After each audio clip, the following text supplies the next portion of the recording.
الله الرحمن الرحيم الحمد لله والصلاة والسلام على رسول الله وعلى آله وصحبه ومن والاه. Welcome everybody to the Safina Society Nothing But Facts live stream on a Thursday.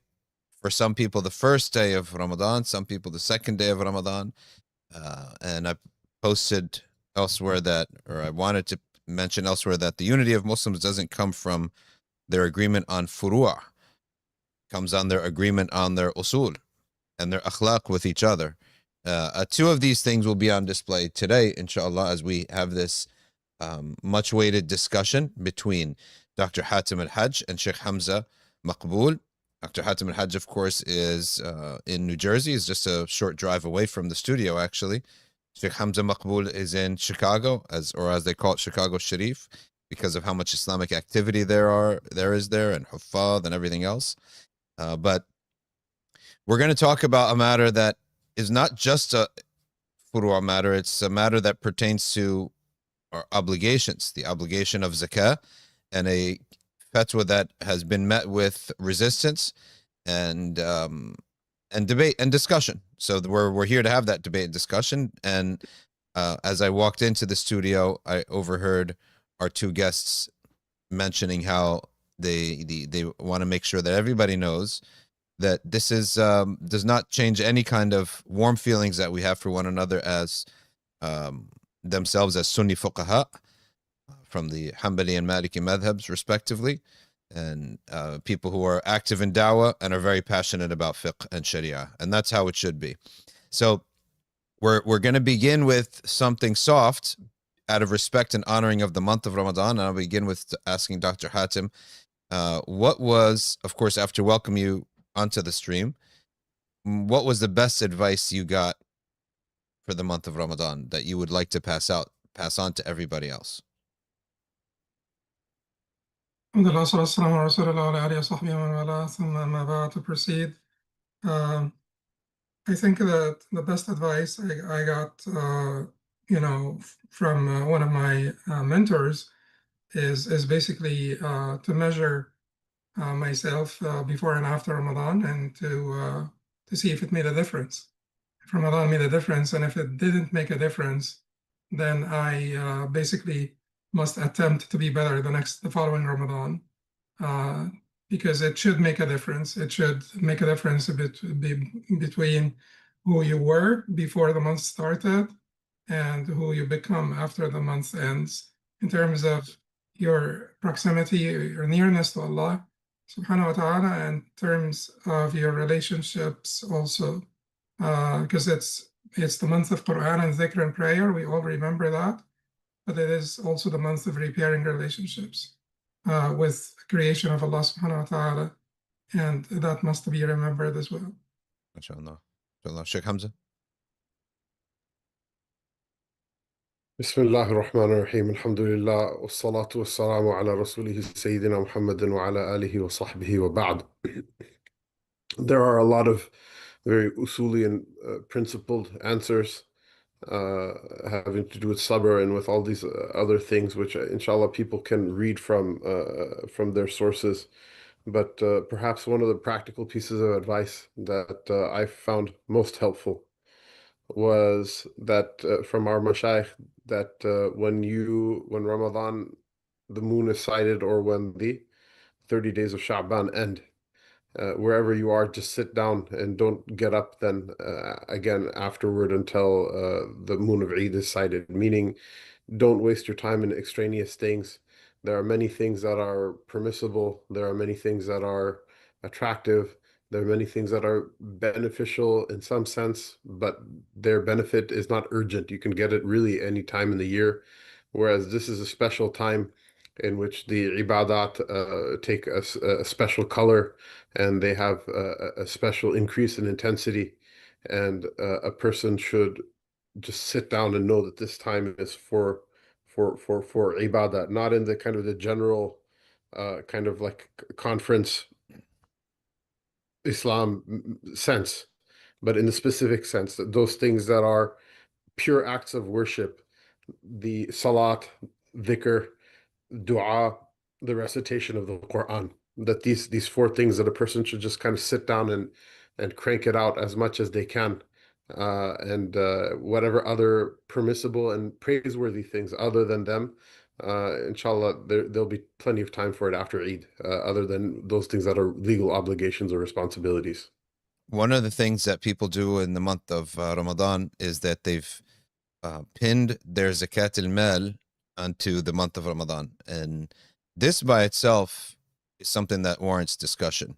Because if everyone were to do that, then what happens the other 11 months? I think, Sheikh Hamza, I think I'll lead with you on that because you brought this up.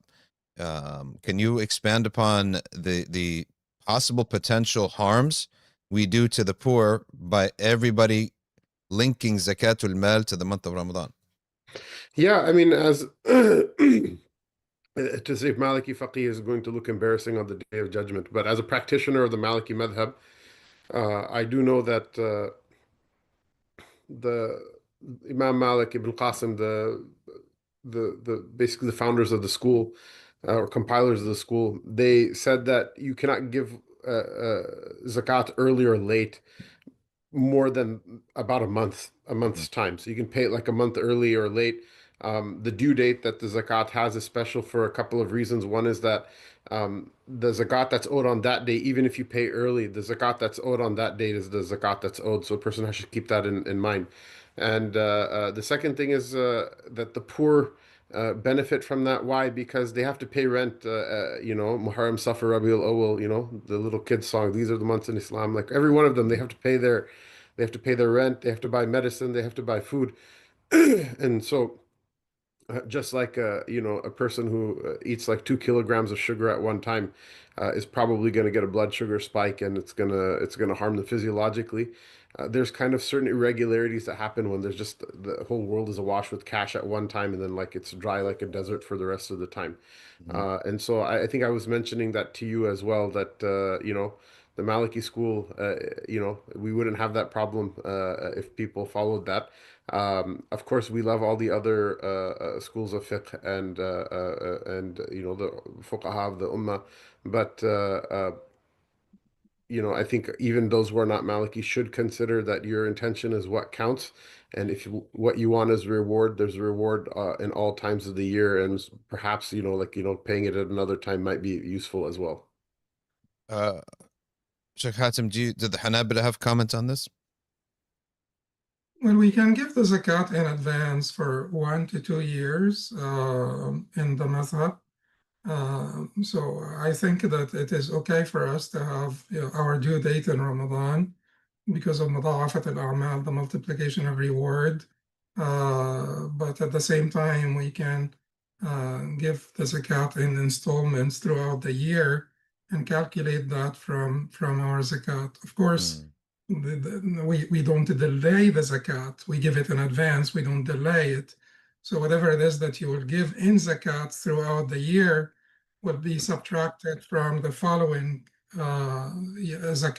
zakat year, basically when the due date falls in Ramadan, if that's what you have chosen. Sometimes you can't actually choose the due date unless you could always do it, but by making it earlier, like if your due date, let's say, is in Sha'ban and you want it to switch to Ramadan, then you will pay earlier. So like your due date this year was in Sha'ban, and instead of waiting 13 months, then you will pay the next year in Ramadan, and then the following Ramadan. So we can basically make our due date in Ramadan if we want to, but again, at the same time, we always advise that we give it in advance in installments, particularly if you take care of certain families. And sometimes people don't have good money management skills. The recipients of the zakat, they may not have good money management skills. So if you want to give it to them on a monthly basis or something, then you can always do that. Very good. So you can advance and put your month in by advancing it, but not delaying it. Yes. Good. And then, of course, if you pay in advance, then you're then going to check on the difference later on, as the next year rolls around, if you had over or underpaid. Correct. Okay. Yes. Very good. Very good. Now, most people give their zakat to a wakil, but today we're here to talk about, since this is zakat, this is a fard, and some may ask, is this the appropriate discussion in the month of Ramadan? Of course, this is a very appropriate discussion because it relates to an obligation all Muslims, if not most Muslims who pay their zakat, are doing in this month. And therefore, we are here to address the fatwa given by the Fiqh Council of North America and the American Muslim Jurist Association combined to write this fatwa, to author a fatwa. One of the main authors was Dr. Hatem al-Haj. Edif will post that link for everyone to read the fatwa in the chat. Likewise, as soon as it's published, Edif will also post a rejoinder statement from a madhab perspective, also on the chat. Let's begin with the first question, Dr. Hatem. What was the need that spurred this fatwa? So just like a couple of like minor corrections. It's the Assembly of Muslim Jurists of America, Assembly, AMJA. sorry. Yeah. Assembly of Muslim Jurists of America, AMJA, was basically the Assembly of Muslim Jurists of America and the Fiqh Council of North America. These are two bodies that have scholarly bodies. They have sort of different audiences, but they have have a very great relationship with the mashayikh at the Fiqh Council of North America. We invite them to our conferences. They grace us with their presence in our conferences, and we have basically discussed in the past the importance of, despite the fact that we may not agree on all the issues, the importance of working together, having joint statements, showing the Muslims that these bodies or councils have cooperative relationship among themselves. And because of that, they graciously reached out to us. I am not one of the main authors. This was basically, the fatwa was authored by the Fiqh Council of North America. So they reached out to us to basically sign on the fatwa. And we had already given a similar fatwa a few years ago. AMJA doesn't have that much, so maybe reach, I guess. It didn't create that much controversy at the time, but it's one of the declarations of AMJA from a few years ago. So we've agreed with basically the principle there. We have agreed with the basic ruling, and we felt that, as I have indicated, we felt that the length of the fatwa was intermediate, so it was not expansive like a research paper answering all the questions preemptively, and at the same time, it was not concise like a regular standard fatwa. So we suggested a few additions and explanations, which they graciously accepted. And that's it. The fatwa was basically released in the name of the Fiqh Council of North America and the Assembly of Muslim Jurists of America. Now, what prompted this? I would not say that there is something in particular that prompted us several years ago when we issued our fatwa or our declaration. It's one of the qararat of the Majma, one of the declarations of the Majma, except the general awareness that general awareness about the influence of money, financial resources, and money in politics in America, and basically the need for us to provide those who are active in that space, in engaging, that space. They need for us to provide them with the resources they need to do the work that basically needs to be done to protect Muslim interests and defend the community and the interests of the community.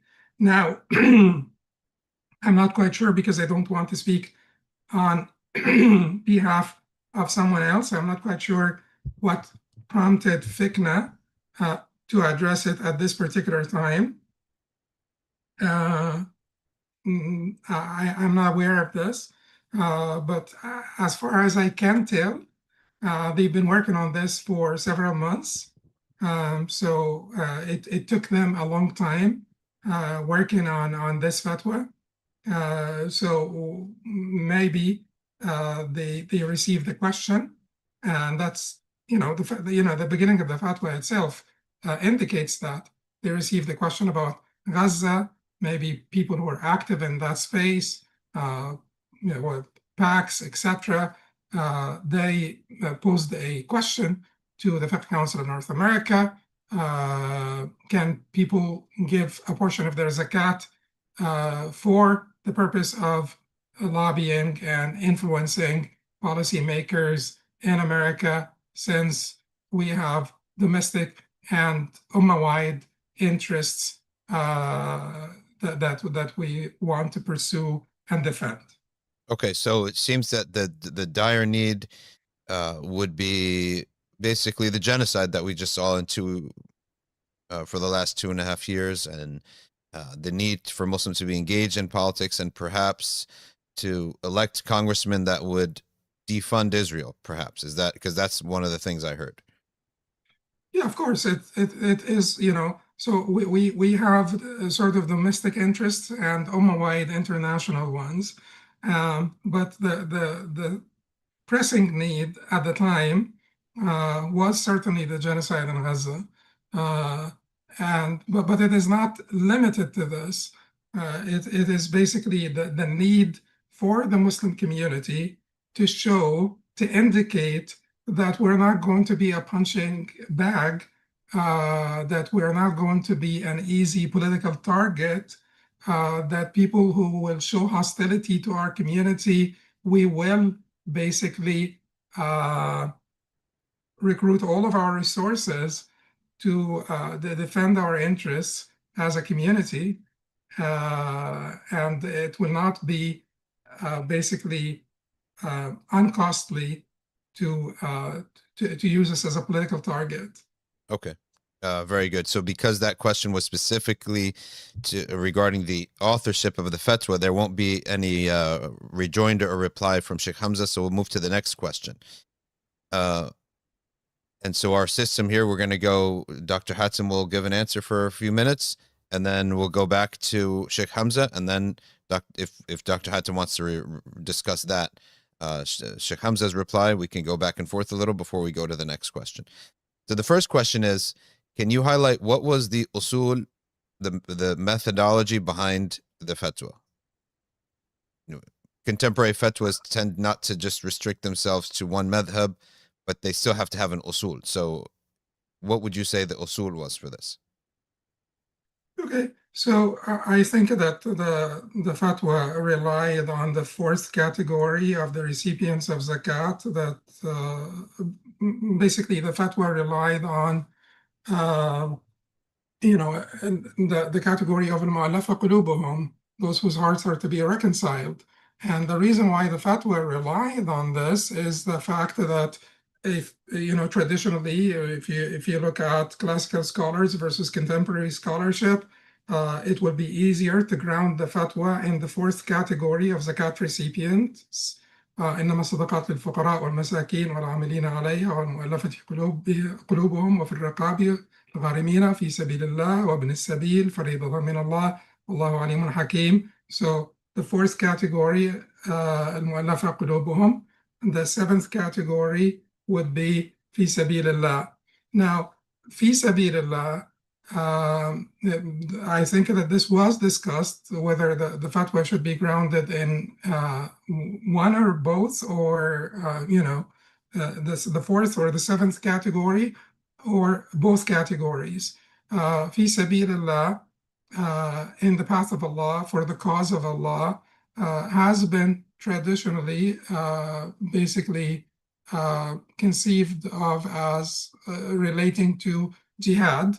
That is armed struggle, that is jihad like war, to fund jihad, to fund expeditions, war expeditions. But there are some of the classical scholars who expanded the scope of fi sabilillah greatly, but that is not any of the authorized views of the four madhahib.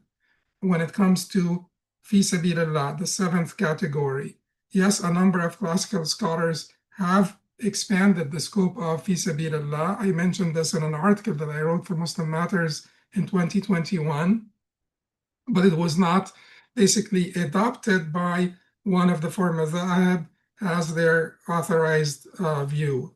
The fatwa tried basically, and then contemporary scholarship added to this that, a middle position. Contemporary scholarship added to fi sabilillah, the seventh category, a middle position that's not widening the scope completely for every good cause.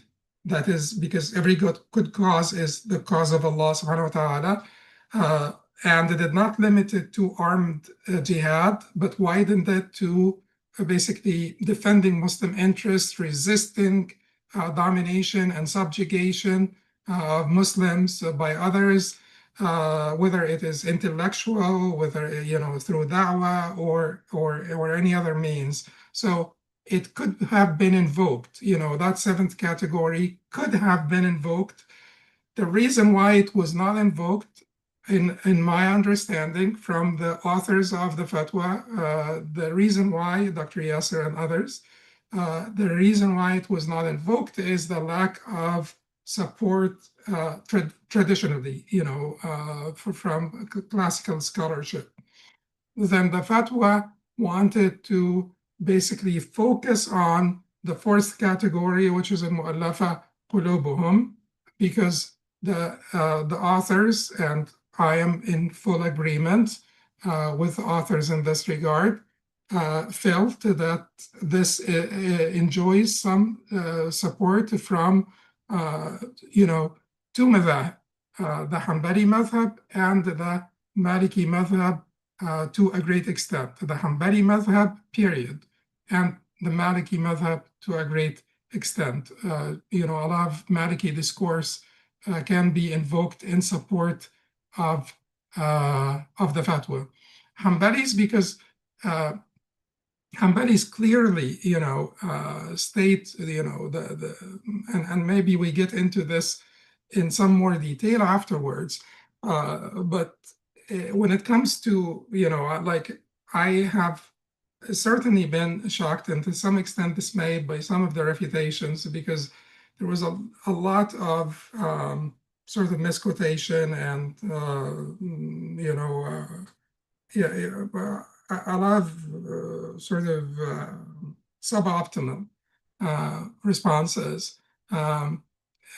People did not need to go there. People did not need basically to mistranslate or to misquote or to go there. They have 2.5 mazahib, to cite, to use in support of their rejection of the fatwa. So they didn't, and they have basically a lot of discourse about effectiveness and suitability and all of that stuff. But at any rate, the fatwa is not seeking to do takhrij manat or anything. The manat is not mustakhraj to begin with. The manat is not derived. The rationale behind this ruling is not derived, is not mustakhraj. It is mansus, it is textual, it is stated in the text. Al-Muallafa Qulubuhum, ata'allafuhum, the Prophet ﷺ said. What we're doing when we are basically bringing all the statements of the scholars, whether Hanbalis or Malikis or others, because they did not really disagree much on the manat. it is the whole question was about continuation in according to the Hanafi madhab, suspension in the Maliki madhab, and in the Shafi'i madhab, whether it applied to non-believers to begin with or not.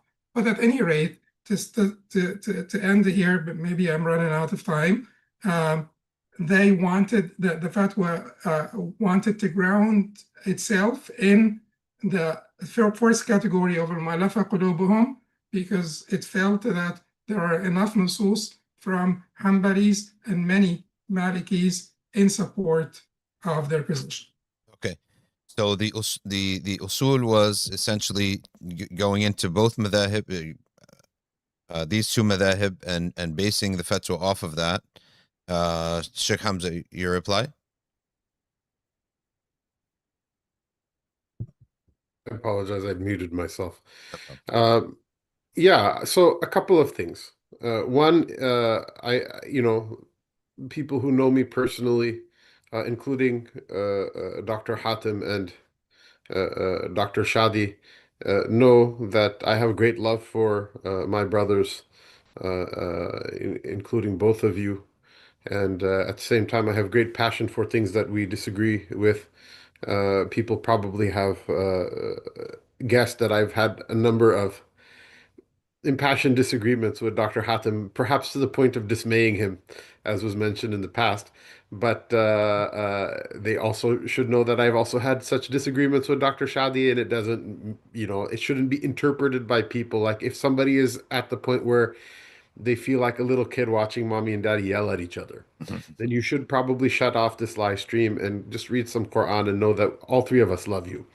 Um, for those who understand though the way that ilm works, the way that fiqh works, the way that munadhara works, I made dua that Allah subhanahu wa ta'ala put something on the tongues of Dr. Hatem and Dr. Shadee that helps me to understand my own error and helps me to learn and to grow. And even if I don't agree with it, that it's beneficial, and that somehow or another the beneficiary of this discussion is the ummah of Rasulullah sallallahu alaihi wasallam. So when I say things, people say, "Oh my God, bad adab. Why is he saying this? Why is he talking like this? This is so horrible." It's not for that sake. Now, a couple of a couple of things I wanted to mention. One is that I would have appreciated just a little bit of a turn when discussing what the cause for this fatwa coming out was, which is that even in the discussion of, okay, so we have a problem, we all agree about it. The three of us agree that the ummah is politically not doing well. We agree that between genocide in Gaza and, really, to be honest with you, musalsal, like one after the other, genocidal enemies and catastrophic losses almost continuously, perhaps since the 1600s, that the Muslim Ummah has been suffering, that this requires some sort of solution. And this requires some sort of work, and it requires some sort of diligence, which is definitely within the ambit of Islam. And it's not like nobody has been doing nothing. People have been doing things. But the question here is this specific fatwa, which is giving zakat money to political lobbying efforts within the United States, in a democracy, in a representative democracy. Does this fit into the category of either mu'allafatu qulubuhum or fi sabilillah? This is the question. The other question of whether or not, I think, we shouldn't be involved in politics and you think that we should, or whatever. That's just to clarify. I know you didn't mention that, Dr. Saab, but just to clarify for the listener, I think that's something that we should make clear. And when talking about usul, and Dr. Shadi, you're the one who put the format that we're going to talk about, like these things in this order. I appreciate the discussion about usul, and I kind of almost wish the entire discussion was about usul, because if we can talk this part out, I feel like we really end up solving about 95% of the other contentions that will happen downstream. The issue of the ma'al, the issue of what the results of enacting this fatwa are, they're very important issues. And I was a little bit dismayed at how kind of like the signatories of the fatwa that we're discussing today kind of almost wash their hands of what's going to happen now that we wrote this fatwa but haven't provided a kind of like a system with with practically implemented fail safes in order to see that it not be abused. A person has real world effects on them. You cannot aggrieve them from being upset about if it's somewhat harmful to them personally or to those that they love. But walking back to this discussion of usul, when someone says usul to me, what it means to me is what? It's methodology in general, and in particular, it has to do with knowing what the dalail, the different evidences of the Sharia are, which thing is an evidence, which thing is not an evidence, which evidence is certain, which one is probabilistic, and usul as a methodology means what? Is that you have a certain set of, for lack of a better way of describing it, data. And in the context of Islam, the data is what is wahi. It's revelation. And you have a methodology using certain tools in order to interpret that data, whether it be a sound rational methodology or sound linguistical methodology. And you use those tools in order to go through the data and to find a result. And it's process oriented, it's not results oriented. And so if our process is, look, we need to give zakat money to politicians. I say we should have done it through the fi sabilillah method, but someone else said that we should do it through the Muallafa Qulubuhum method. It seems to me, maybe I'm like an idiot. I just studied in like the most backward places in the world, but it seems to me like you're putting the cart in front of the horse. If we wanted to solve a problem, there are 100 ways of solving the problem without having to invoke the ibadat, those ritual acts of worship that are basically affected through ittiba, through the model of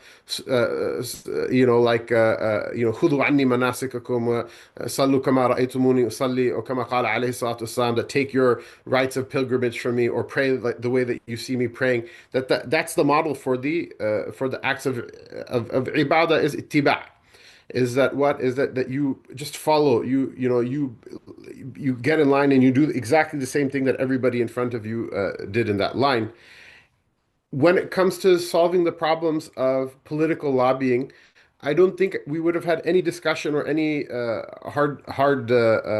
guess, moments between us if we just said it's a fard kifaya. It's still an obligation, but it's a fard kifaya. It's a communal obligation on the community in order to mobilize their resources, in order to do these, to meet these noble goals of not being abused by people and not being, and the fact of the matter is, if the same sentence, you say something really nasty and put the word Muslim in there, you'll be okay. And if you put the word, Jew in there, you're going to be deplatformed from everything. There's obviously something or another that's going on that's unfair to us in the system over here, and really arguably within the Muslim world. But coming back to the issue, the question of usul, which is what is the methodology that you used, that you have this idea that we're going to make ittiba of Allah and His Rasul sallallahu alaihi wasallam, which I know is, I'm not, I cannot believe that Dr. Hatem is not even more firm in holding fast to this concept than someone like me. But the idea is that in the fatwa, it's not really clear how that was where we're starting, and through that we want to we want to go through a process in order to end up with where is it that we're going to, plant the seed of our zakat money. To me, it seemed like there was a problem, and there was a solution that we should meet that problem through zakat funds. And then there was a kind of like a scouring through all this data, whether it's the primary sources, the kitab and the sunnah, or whether it's the aqwal, the opinions of previous fuqaha of the madahib or outside of the madahib, who are also quoted within the fatwa we're discussing. And how is it that we can kind of like put together like a collage to make it look like the picture says that this is a good idea?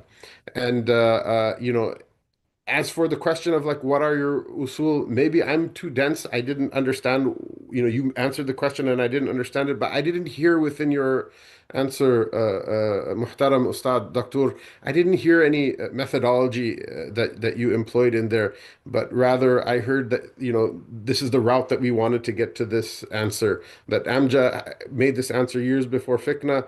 Fikna made this answer as well. We all agree. I prefer this route. They preferred this route. But methodologically, I don't understand how that's usuli at all. Okay. Dr. Hatem, if you would like to reply, like what exactly is the usul that Sheikh Hamza is asking about?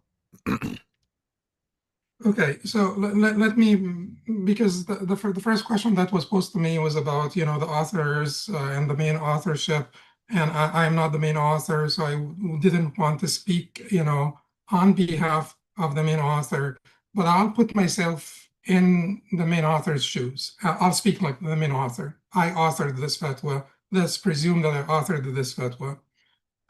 Some people from the activists, the political activists, the Muslim political activists came to us and said, you know how money makes a difference in American politics. We don't have enough resources, basically, to engage that space like our adversaries. We have many adversaries, like our adversaries, because of lack of resources, and sadaqah money is not sufficient. All of us know, all of us involved in Muslim activities know that aside from masjid construction and humanitarian relief, people are not that motivated to give, to donate to causes other than masjid construction and humanitarian relief. And if it is the local community and they're building a school, they may be motivated because their kids will use that school as well. So we don't have enough resources. Can we allocate a portion of the zakat money, to this particular purpose? So then we looked, we said, okay, so you want to give non-Muslim politicians whose support you're seeking or whose harm you're averting some of the zakat. Is that allowable in Islam? We looked at basically the Book of Allah, and we found that the verse that addresses the recipients of zakat in detail says, إنما الصدقات للفقراء والمساكين والعاملين عليها والمؤلفة قلوبهم. That zakat is for these categories: the poor, the needy, the zakat collectors, and those whose hearts are to be reconciled. How was this understood by the commentators, the exegetes of the Quran, and the fuqaha? I apologize, Dr. Saab. Can you please, if you need to continue, that's fine, but just give me a second. I think my family locked themselves out of the building. I'm going to just go buzz them in. I apologize. Okay. No, we can wait. I can wait for like a few seconds. Yeah. We'll wait. So again, for everybody to have a heads up of what we're going to cover today, we're covering what was the need of the fatwa in the first place. We discussed that. We're now on the usul, and we're now on the rebuttal from Dr. Hatem on Sheikh Hamza's reply. The next phase, number 3, we're going to go into the proof texts. And the fatwa brought Ibn Qudama and Ibn Arafa as proof texts. So we're going to discuss those texts. Were they translated properly? Where's the full text given? Because that's something that Sheikh Hamza is going to seek to discuss. Then we're going to go into the use of the proof text, which is the rationale, the qiyas. What is the nature of the qiyas? And is it qiyas with a difference or not with a difference? I apologize profusely for that. No, don't worry about that. We're very informal here. Outside, but getting, finding new family is expensive. So, No problem. No problem. We're just going over our schedule for today that we're going to cover. The need, usul, proof text, qiyas, the conditions that the fatwa listed, about 5 conditions, and then the ma'al, the desired result. Is that what is achieved, and that's what we're going to go with. So right now we are on the rebuttal of Dr. Hatem on the usul. So you were expanding on the usul. Sheikh Hamza said, I didn't hear usul in the first answer. If you could clarify, what were the usul? Okay, so we found in the book of our Lord a verse that says that we can give some of the zakat money to those whose hearts are to be reconciled. That this verse was understood by the mufassirin, by the fuqaha, to include, and certainly we will come to basically the disagreements. But a large number of mufassirin and fuqaha found that this particular verse to include non-Muslims and non-Muslim leaders whose harm is feared or whose benefit is hoped for or sought. And then we found, when we looked at the sort of the more details and nuances, the contours of what this means within the madhahib, keep in mind that the manat here is clear. It is textual manat, clear. We're not basically deriving any manat here. Allah used the Muallafa Qulubuhum. It's a derived description to basically give us the manat, and the Prophet used the verb ata'allafuhum to give us the manat. We're not looking for a manat. We're not the Imam, the sort of the absolute mujtahid mutlaq that is looking for manatat. Allah gave it. Then that was not enough for us. But we looked for the finer, basically, details within the madhahib that may be called manatat juz'iyya, or may be called an act of tahqiq al-manat, verifying, ascertaining the manat, not deriving the manat. So we looked at what they said in the Hanbali and the Maliki madhabs, and we found that our situation here is very consistent with what they have interpreted this to mean, and their decrees and their statements in this regard. So it was grounded in the four madhahib and supported by the generality of the ayah, umum al-Quran, that doesn't have any nasikh or mukhassas, no abrogator, no specifier, nothing to restrict the verse, nothing to abrogate it. Okay, 2 points very quickly. So the summary is that the methodology was to derive the likeness of this situation directly from the madhahib. And number two, if you can kindly explain to everybody the meaning of manat, which has been used a couple times. Operative basis, operative rationale. Some people, the illah and manat sometimes are used interchangeably. Some of the usuliyin make them the same thing. Some of the usuliyin make some distinctions between the manat and the illah. We were using the manat because linguistically it has more connotations, like stronger connotations. You hang the ruling on the manat. You basically hang the ruling on the manat. It is the operative basis for the ruling. Okay. So the operative basis for the ruling of prohibiting drinking wine is intoxication. So and so on. For the people out there, think of it just like illah. Okay. Like the effective clause. Very good. So Shaykh Hamza, now Dr. Hatem said the usul essentially was that was to go to the madhabs. So they're not even going to primary sources. You found the similar text in the madhahib. Do you have a response to that? Or do you want to move to the next question? No, I mean, I think it's worthwhile. It's worthwhile to spend some time on the methodology, like I said from before, because I think we're going to get the most for the least amount of time, the most help understanding one another in this discussion. So, I think that Jazakallah khairan, you mentioned now that, okay, we looked at again, we have this problem, and we looked at the ayah and said, can the ayah give us a solution to this problem? And I still think that there's a little bit of putting the cart in front of the horse there. I want to also maybe bring up, because you use the expression ata'allafuhum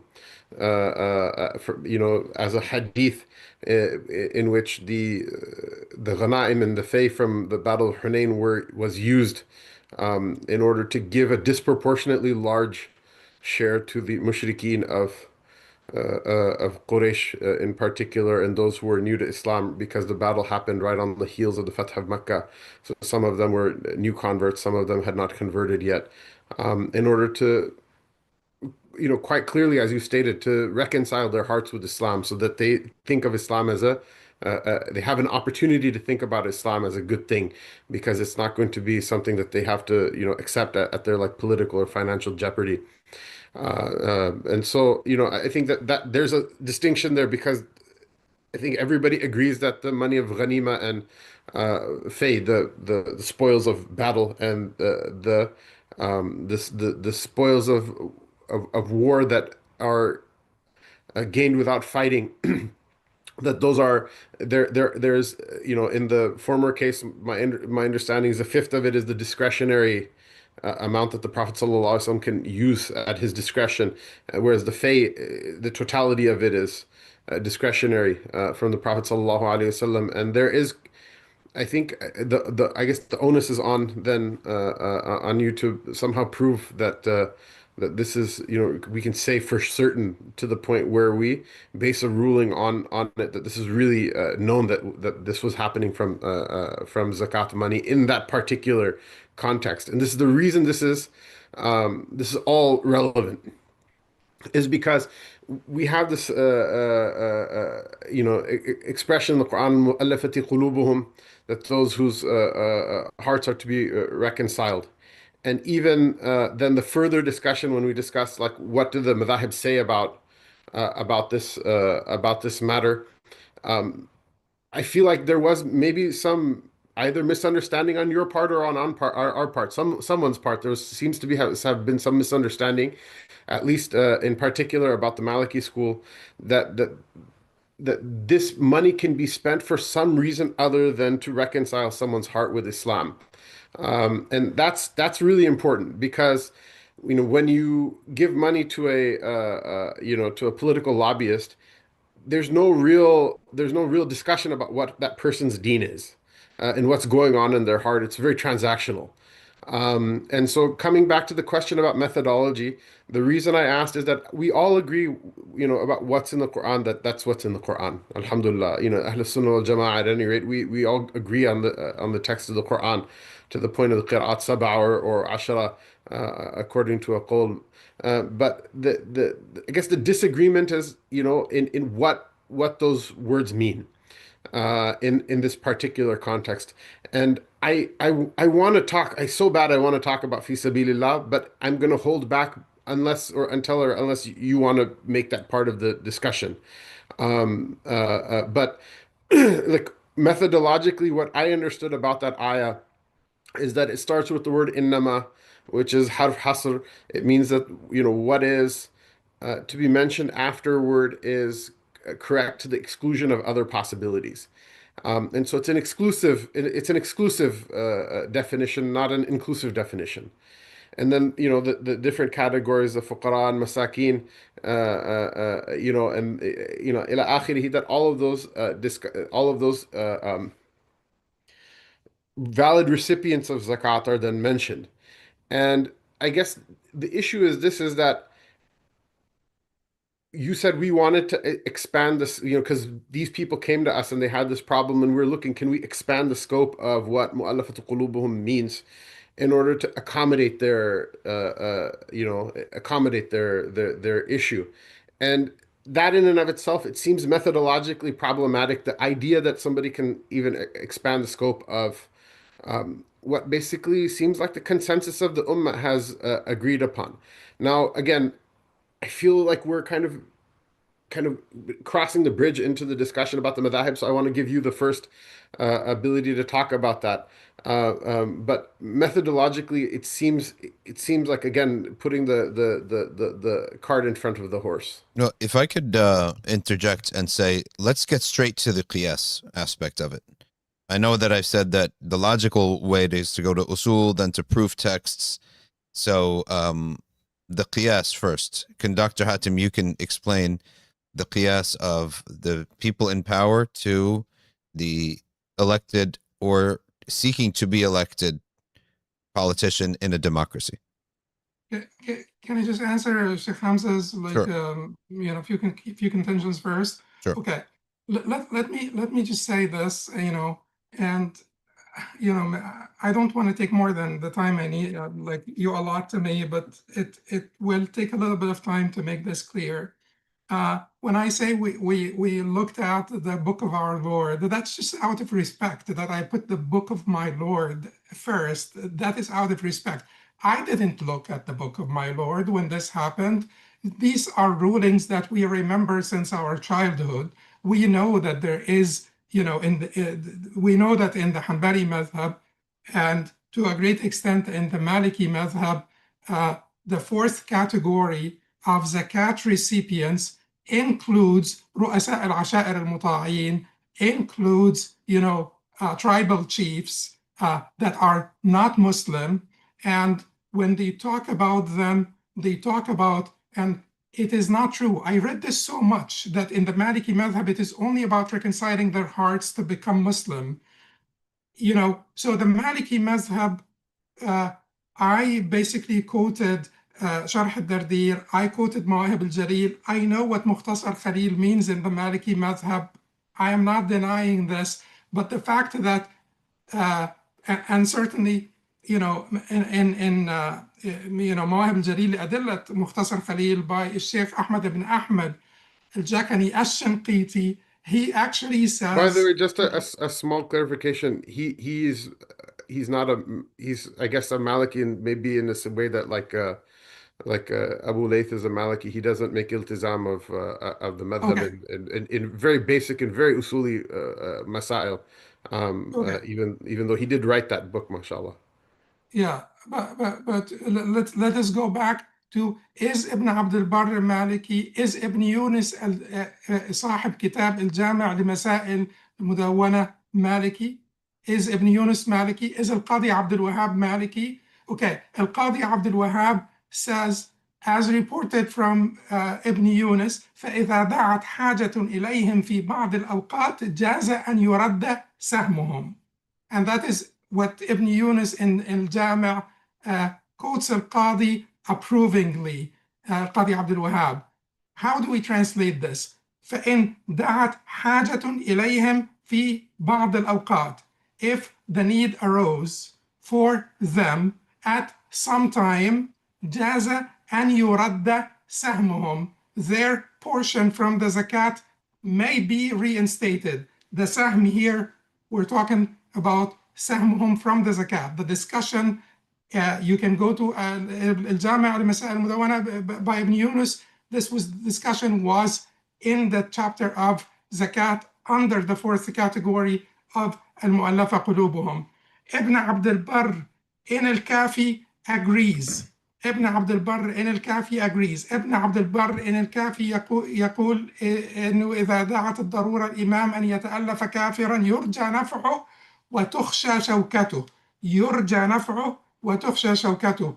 If the need basically compels the imam to reconcile a kafir whose naf', whose benefit or help or support is sought and his power is feared, then it can be reinstated. Ibn al-Arabi, rahimahullah, Ibn al-Arabi actually makes a very beautiful and powerful statement when he says, unlike al-Tabari, who says that the illah is not only the benefit of Muslims, the illah is not only the benefit of Muslims. Al-Tabari makes a beautiful statement also that the illah is twofold in the zakah, that الصدقة على معنيين. أحدهما سد خلة المسلمين، والآخر معونة الإسلام وتقويته. That the sadaqah revolves around two concepts. One of them is alleviation of the need for Muslims, and the other one is supporting the cause of Islam and strengthening it. Ibn al-Arabi and then al-Tabari on this basis says that Sam al-Muallafa Qulubuhum is standing, ongoing forever until the day of judgment, because even if we become the most powerful nation in the whole world and we don't need to reconcile anyone, we still have this sahm, we still have this indication to reconcile the hearts of the non-Muslims to Islam, because ما سئل رسول الله صلى الله عليه وسلم على الإسلام شيئا إلا أعطاه. The Prophet was never asked anything for the sake of Islam except that he basically gave it. Ibn al-Arabi does not basically go the route of al-Tabari, and he finds this to be contingent on one, the benefit of Muslims, the maslaha, utility, and benefit of Muslims. And he says, وَالَّذِي عِنْدِي أَنَّهُ إِنْ قَوِيَ الْإِسْلَامِ زَالُوا وَإِنْ احْتِيجَ إِلَيْهِمْ أُعْطُوا سَهْمَهُم. وَالَّذِي عِنْدِي, my view is that when Islam prevails, they fall away. Basically, they are not given anymore. وَإِنْ احْتِيجَ إِلَيْهِمْ, and if we need them, احتيج إليهم, حاجة, مصلحة, يرجى نفعه. Everything is about benefit, utility, fear of harm. إن احتيج إليهم أعطوا سهمهم. They were given back their portion. فإن الصحيح قد روي فيه بدأ الإسلام غريبا ويعود غريبا كما بدأ. It has been reported in the Sahih, Islam started as something strange and it will go back to being strange as it started. These are all Maliki icons. These are, we're not talking about, whatever, Muhammad Ali Hussein, anyone, Sha'ban Abdul Rahman from Egypt. We're talking about Ibn Abdul Barr, we're talking about Ibn al-Arabi, we're talking about Ibn Yunus, we're talking about Al-Qadi Abdul Wahab. These are Maliki icons, and these are their statements. And I find these statements quite applicable by their mantuq, not their mafhum. I'm not going, we're not making qiyas, these are statements from these scholars. And if I give you the Hanbali statements, they're even more specific. Ibn Qudama in al-Muqna basically gives us 7 different reasons why we may give them, which includes benefit for the Muslims, to support the Muslims, to defend the Muslims, to collect zakat from themselves, and to reconcile their hearts to Islam, to make them accept Islam, and to sort of encourage others, their peers, to accept Islam, to strengthen their Islam after they accept it. So these are the contours of the Manat. The Manat, or the operative rationale, is textual. And we looked at the contours that the scholars of these madhahib have given us. Keep in mind, it is not the scholars of these madhahib only. And Imam al-Shafi'i agrees that al-Muallafa Qulubuhum darban are 2 different types. Mushrikun la yu'tawun wa muslimun. So that those whose hearts to be reconciled are 2 types. One type is mushrikun. So the generality of the word, and Muallafa Qulubuhum, which I will come back to in a second, according to Imam Shafi'i, includes the kuffar, but he says, لا يعطون من الزكاة. They are not given from the zakah. That's the madhab of Shafi'i, everybody knows that. They separate between funding sources. But he agrees that there are 2 types. In the Shafi'i madhab, what is al-manat for ta'lif? Regardless of the funding source now, because it is the Shafi'is who are making the distinction in the funding sources. The distinction in the funding sources is being made by the Shafi'is. But what is the manat? You can ask al-Mawardi. he will give you the same manat. He will give you the same manat. معونة المسلمين كف شرهم, and استمالة قلوبهم. The same manat that al-Jassas rahimahullah, and I should say Imam to all of them, rahimahullah ta'ala, but all of these the same manat that al-Jassas rahimahullah indicated. كف أذيتهم, معونة المسلمين, استمالة قلوبهم وقلوب غيرهم, to avert their harm, to gain their support for the Muslims, and to basically reconcile their hearts to Islam. So there is no disagreement on the contours of the manat, the nuances of the manat, the details of the manat. They are agreeing on the contours of the manat, and the idea here is that this verse does not need anything. We don't need anything beyond this verse. I am saying that we're grounding this in the statements of the Hanbalis and those Malikis that said that this is ongoing and it applies to non-Muslims. Ongoing applies to non-Muslim leaders for the benefit of the Muslim community. And if someone, Hanafi or Shafi'i, comes and says, we disagree with you, they have every right to say that.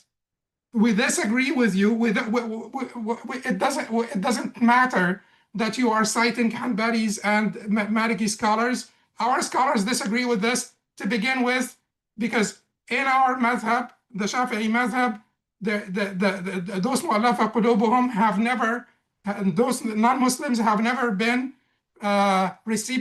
deserving recipients, eligible recipients of zakat.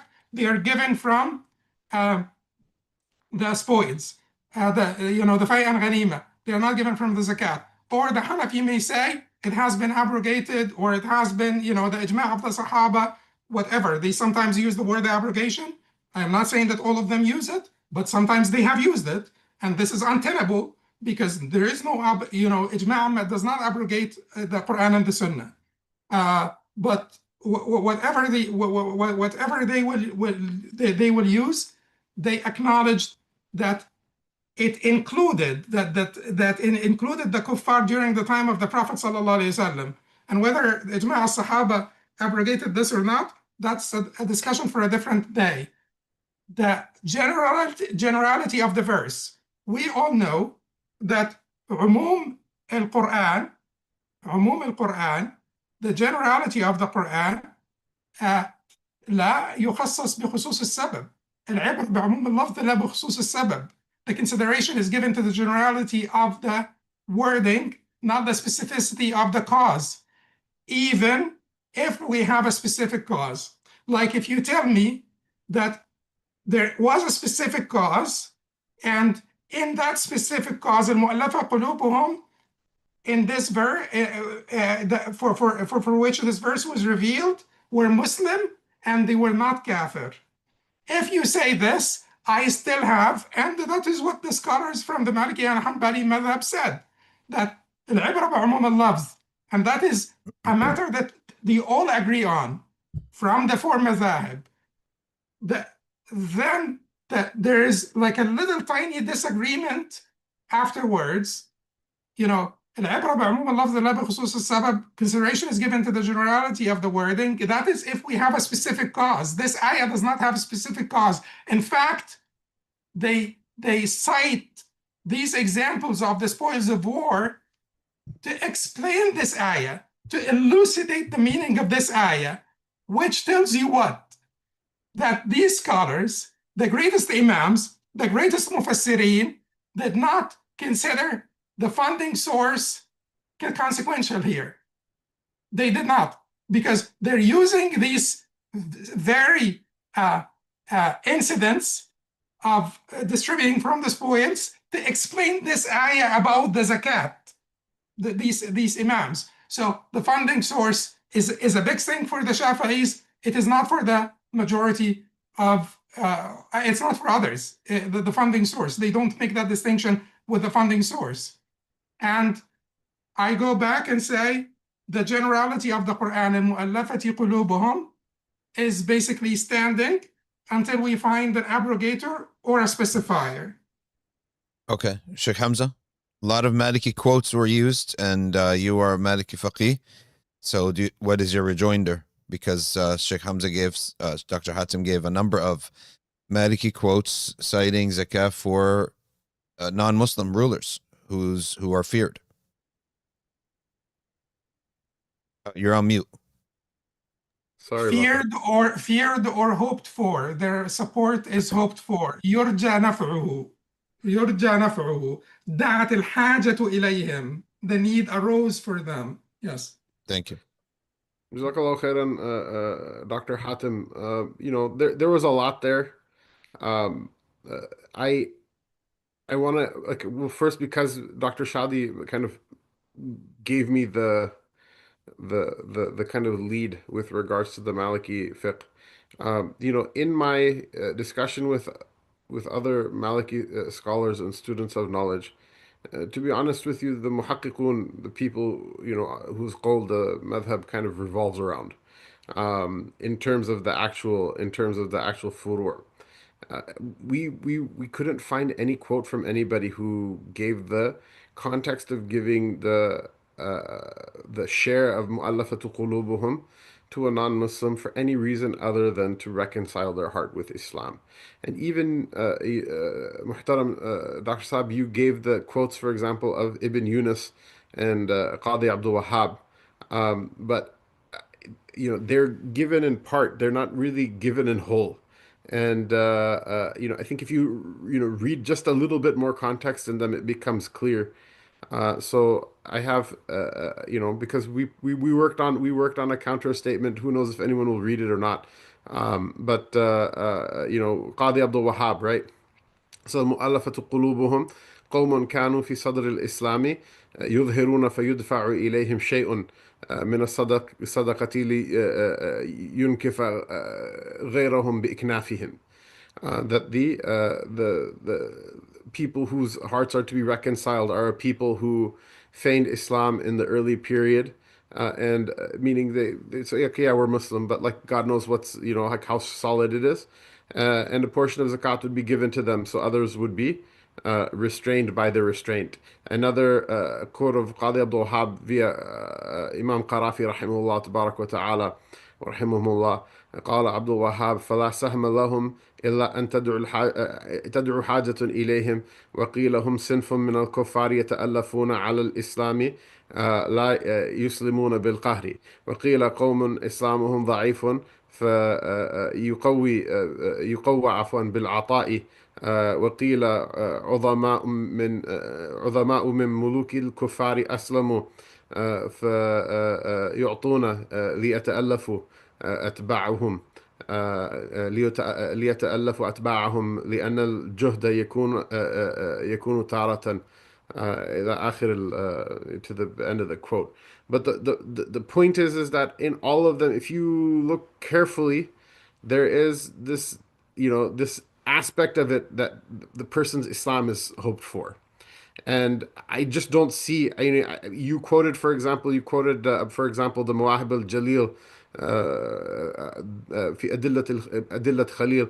It's really not a book to quote about Maliki fiqh, to be very honest with you. In the most basic masail, he makes mukhalafa of Imam Malik and basically sides with the Athari schools, and every single one of them, including the ones that have to do with the very clear hujjah of Amal Ahl Madina. So methodologically, it's a very disturbed work, even though there are some valuable gathering of athar that might be used as a dalil for somebody who wishes to take a look at it.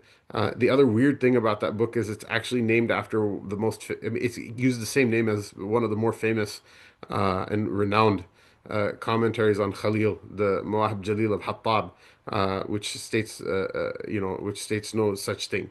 And so, okay, if somebody else like, Ibn Abdul Barr, who his kafi is essentially just a summarization of opinions and not a work of ta'lil at all.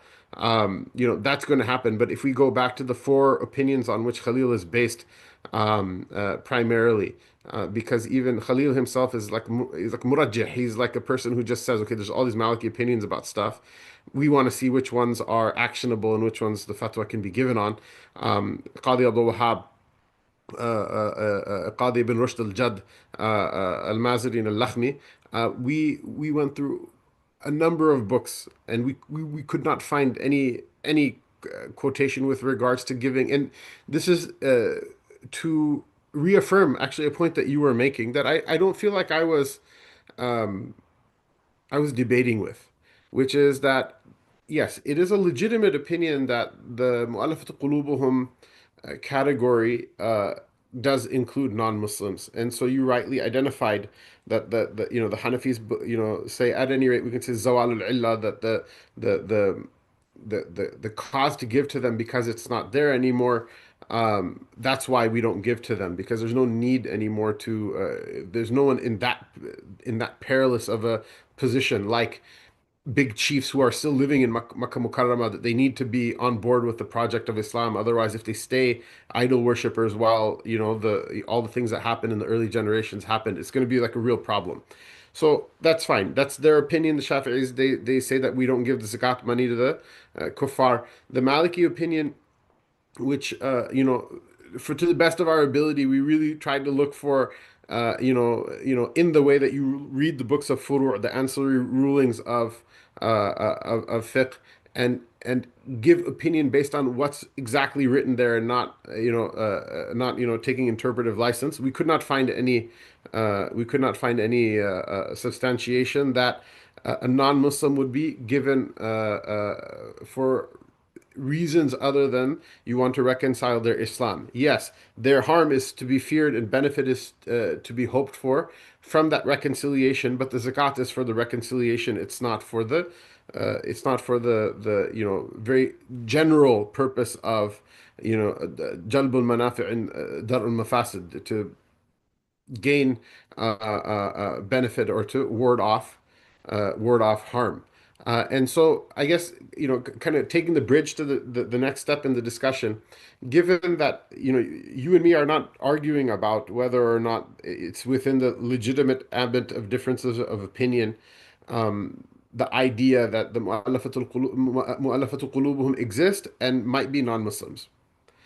The question in the Maliki school, I feel is it's not been proved in any substantial way that somehow or another getting benefit or warding off harm for a non-Muslim non-Muslim given from the share of the mu'allafatu qulubuhum is sufficient without the hope of that person's heart being actually reconciled to Islam, like a faith, some sort of effect on the person's faith rather than their policy, or like a transactional thing. We get to then the next question, which, because we agree on those, on much of what you said. And that question is this: is the scope of the Mu'allafat Qulubuhum even in the Hanbali school? Is it Does it include the type of transaction that happens in political lobbying? Are the ru'us al-ashair al-muta'un fi fi aqwamihim, are those people, or if I got the wording a little bit wrong, not exactly as the Hanbali text say, please forgive me and please correct me, but are they really the same? Are we talking about the same thing, or was there again an expansion in the scope of what was being discussed? And this is why one of the reasons I think in the beginning it was worthwhile to actually have a longer discussion with regards to usul, which is that when you give unprecedented interpretations of things, there is an era in which these things are up for discussion. What is it that the definition of fi sabilillah is, and what is it that the discussion of mu'allafatu qulubuhum is? And those discussions, again, part of them are furu'i, like someone gave this fatwa, so we quote them. Someone gave that fatwa, so we quote them. Part of them is linguistical, the era of of ihtijaj, of linguistic the linguistical meanings of things. It's been long gone. And part of it is rational. And so, we should run through the qiyas, which Imam Suhaib Webb, he made a 4-part series online And I listened to it yesterday because I wanted to prepare as much as I could in order to make this a fruitful discussion. I think he had a very excellent breakdown of, trying to identify what the actual meaning of Mu'allafatu Qulubuhum is, what and how it is that we have a hukum that people want to make qiyas on, but in order to do that, they have to be able to identify what it is that we're making an analogy on. Qiyas meaning analogy. What is it? What is it that we're making analogy on? That we're making analogy on people who we wish to affect, and saying that this also extends to like political campaigns, which are essentially institutional donations. All of these things, so there's this rational angle, there's this linguistical angle, and then there's this precedential angle. All of these things revert to, again, to methodology. And I don't think it's fair, with obviously with love and respect, just I'm sharing my opinion, but I don't think it's fair to say that we based our fatwa on the madhahib. Um, Precisely because there is a difference between working within the madhab, which are usuli frameworks, which are principled frameworks that are not looking for an answer for somebody, but that have a process that they go through in order to come to their conclusions. Each of the four madhabs is it's a independent worldview.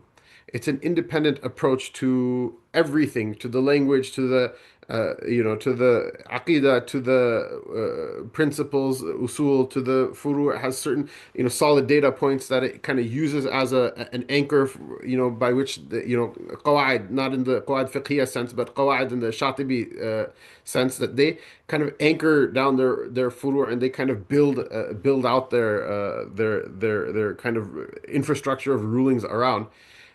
I don't think saying that, okay, this madhab said this madhab said that, this madhab said this madhab said that, and then we pick from the. I don't think that's based in any methodology of the madhab.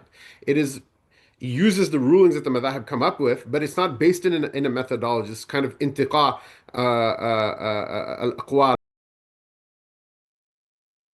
Sorry about that, everyone. The construction downstairs, you know that we always got construction at the live stream, and somebody in the live stream in the construction felt it was a good idea to just turn things off, and then turned our Wi-Fi off. And I was in the middle of summarizing the Sheikh Hamza's comment that, yes, it is conceded that the Malikiyya in their books recognized al-Muallafa Qulubuhum can be non-Muslims. However, the reason for the giving is the contention that Sheikh Hamza is bringing. Alif, is Dr. Hatem back? Okay. And then Sheikh Hamza Maqbul also just mentioned that the fatwa does not follow the madhab. It actually makes a leap from chiefs that are obeyed to politicians who do not have the quality of being chiefs that are obeyed. Politicians. Well, Sheikh Hamza, are you there? I'm here. Maybe inshallah, before saying anything, maybe it's just good form to wait for Dr. Hatem to come in so that we don't be unfair to him. Yeah, I don't want to be unfair to him. I just want to make sure that we're summarizing whatever was missed, or the last thing that you were just saying. That's what I was saying. Those political lobbies, they saw their campaign donations kind of like fizzling out, so they sent their kind of black ops to go and sabotage the Muslims, huh?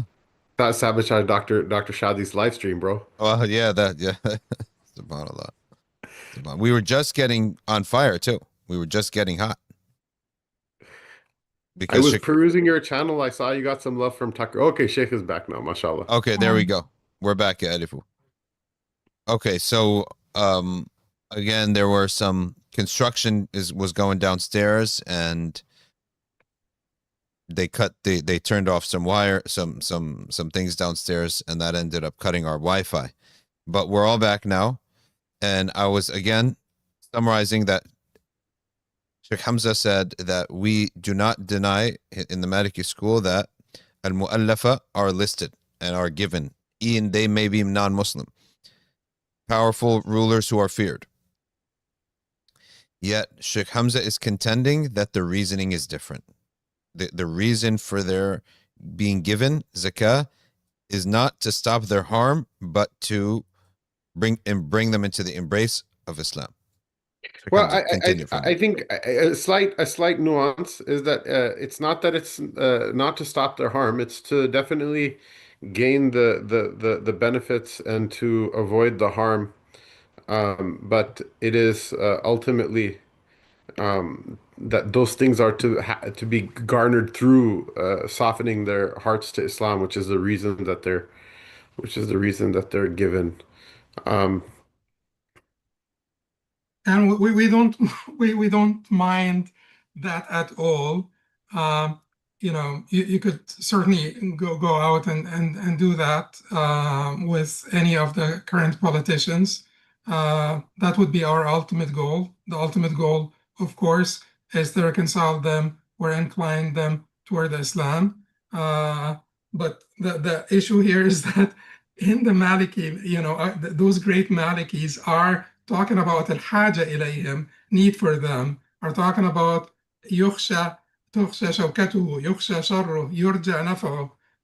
All these expressions, I believe, are not basically subject to interpretation. This is plain Arabic. It is not subject to interpretation. These are people that you are seeking their benefit, seeking their support, fearing their harm. And these are statements of Ibn Yunus ibn Abdul Barr. And by the way, you know, the statement from Imam Abdul Wahhab al-Qadi, rahimahullah, is actually problematic. You know, I have to agree with you that it can be read in different ways. And if you go to al-Ma'una by him, you may see it as people who have basically pretended to be Muslim or said that they were Muslim. But if you look at the statement in al-Jama' لمسائل المدونة, no, it is clearly making a contrast between them and the Muslims, that you would understand clearly that they are kuffar, and what you're doing with them is that you are trying, because لينكف غيرهم بانكفافهم, لينكف غيرهم بانكفافهم, so others may desist by their desisting. You're talking about people that are causing you harm. You're not talking about, so it may be that it is يظهرون prevail versus يظهرون الإسلام, because in الجامع لمسائل المدونة it is not saying فيظهرون الإسلام. There is no Islam, and this is يظهرون is متعدي, is a transitive verb. يظهرون what? You know, it's a transitive verb. So is it يظهرون or يظهرون? يظهرون as an intransitive verb, it makes sense, and then it would be prevail, because I don't find مفعول به here after يظهرون. And it is saying لينكف غيرهم بانكفافهم, so others may desist by their desisting, and then وقال بعض أصحابنا هم مسلمون, it is making a contrast between Muslims and non-Muslims.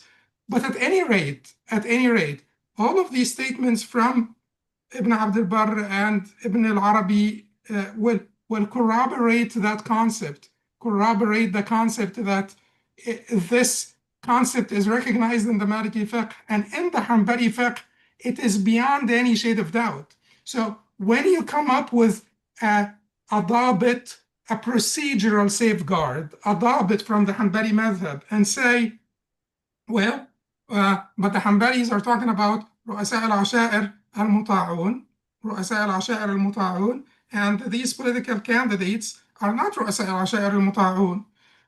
You know, we have to identify that there is like a manat that they have clarified for us, and that manat that has been clarified for us necessarily is realized within different contexts in different forms, necessarily. we will imperil the Sharia. We will destroy every possibility of the viability of Sharia and applicability of the Sharia throughout the times if we are this rigid and practice that, level of literalism. In complex polities like the ones that we're in, we know that the Manat is existent because money influences policymakers, and we have interests that those policymakers, we as Muslims have ummah-wide and domestic interests that those policymakers control. And money influences policymakers. So we will basically spend it from our money because that's the last thing Muslims worry about.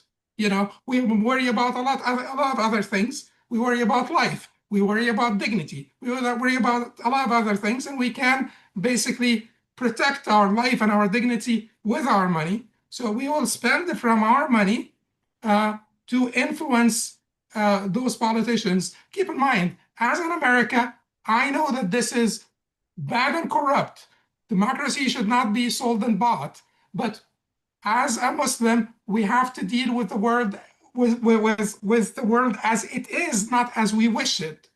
We would be the first people to comply with campaign laws that will protect politics from the influence of money and the influence of lobbyists. I would be all for it. But until that happens, we will not let our adversaries basically to crush us, squeeze us, and basically target us because we're just going to be stay there and not recognize that we're completely faithful to the tradition if we do this this is not tasarruf. This is not discretionary adjustment. That is the least kind of tasarruf.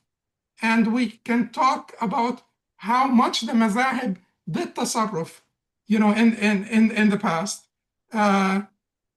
Discretionary adjustment and adaptation, because there is no way, like when the Hanbalis, for instance, say, وَلَا يُقْبَلْ قَوْلُهُ إِنَّهُ مُطَاعٌ إِلَّا بِبَيِّنَةٍ, and his statement or his claim that he is obeyed is not accepted without proof. Of course, that's a valid safeguard. But in a democracy like this, being prominent is actually is a matter of public record. So no tribal chief will no one will come to us and say, I actually have influence. We know that they have influence. We know that they're prominent. It's a matter of public record. They're not going for the primary, or they have not won the primary of the Democratic Party or the Republican Party unless they are influential. And even without the office, their prominence would make them eligible if it is determined by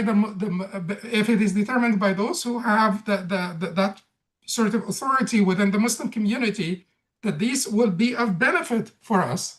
In this race, in that race, they don't have to basically be chasing every race there or out there, but particular ones, they can use that basically as a radar, deterrent, that someone who's particularly hostile to Muslims, particularly offensive to us, that we would not have our children live under that fear.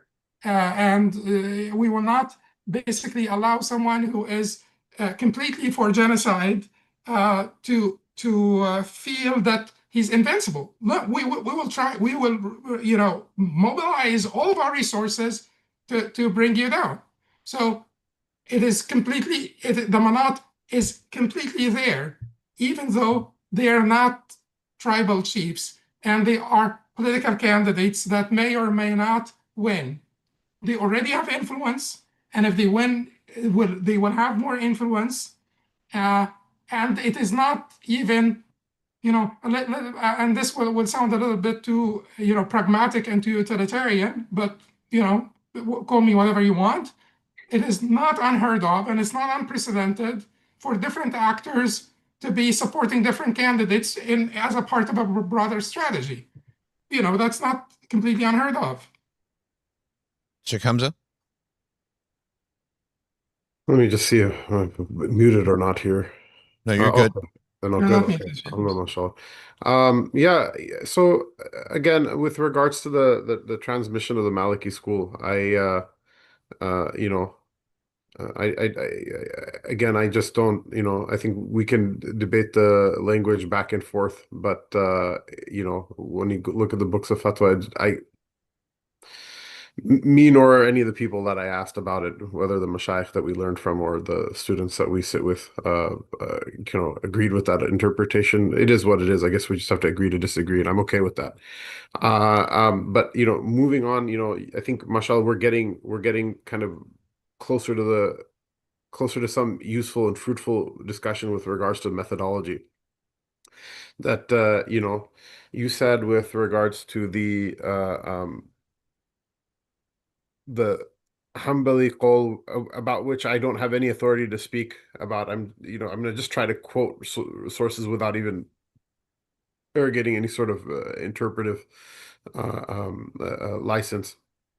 That making the shift from those people who are the chiefs, like the tribal chiefs that are obeyed within their community, and then you said some things that were, I guess, the probably the most concerning things that we've discussed in this entire kind of time that we've been together over these kind of stitched portions, interrupted portions of the podcast, which is that if you're going to be that level of literalist, it's going to cause the Sharia to die because X, Y, and Z reasons.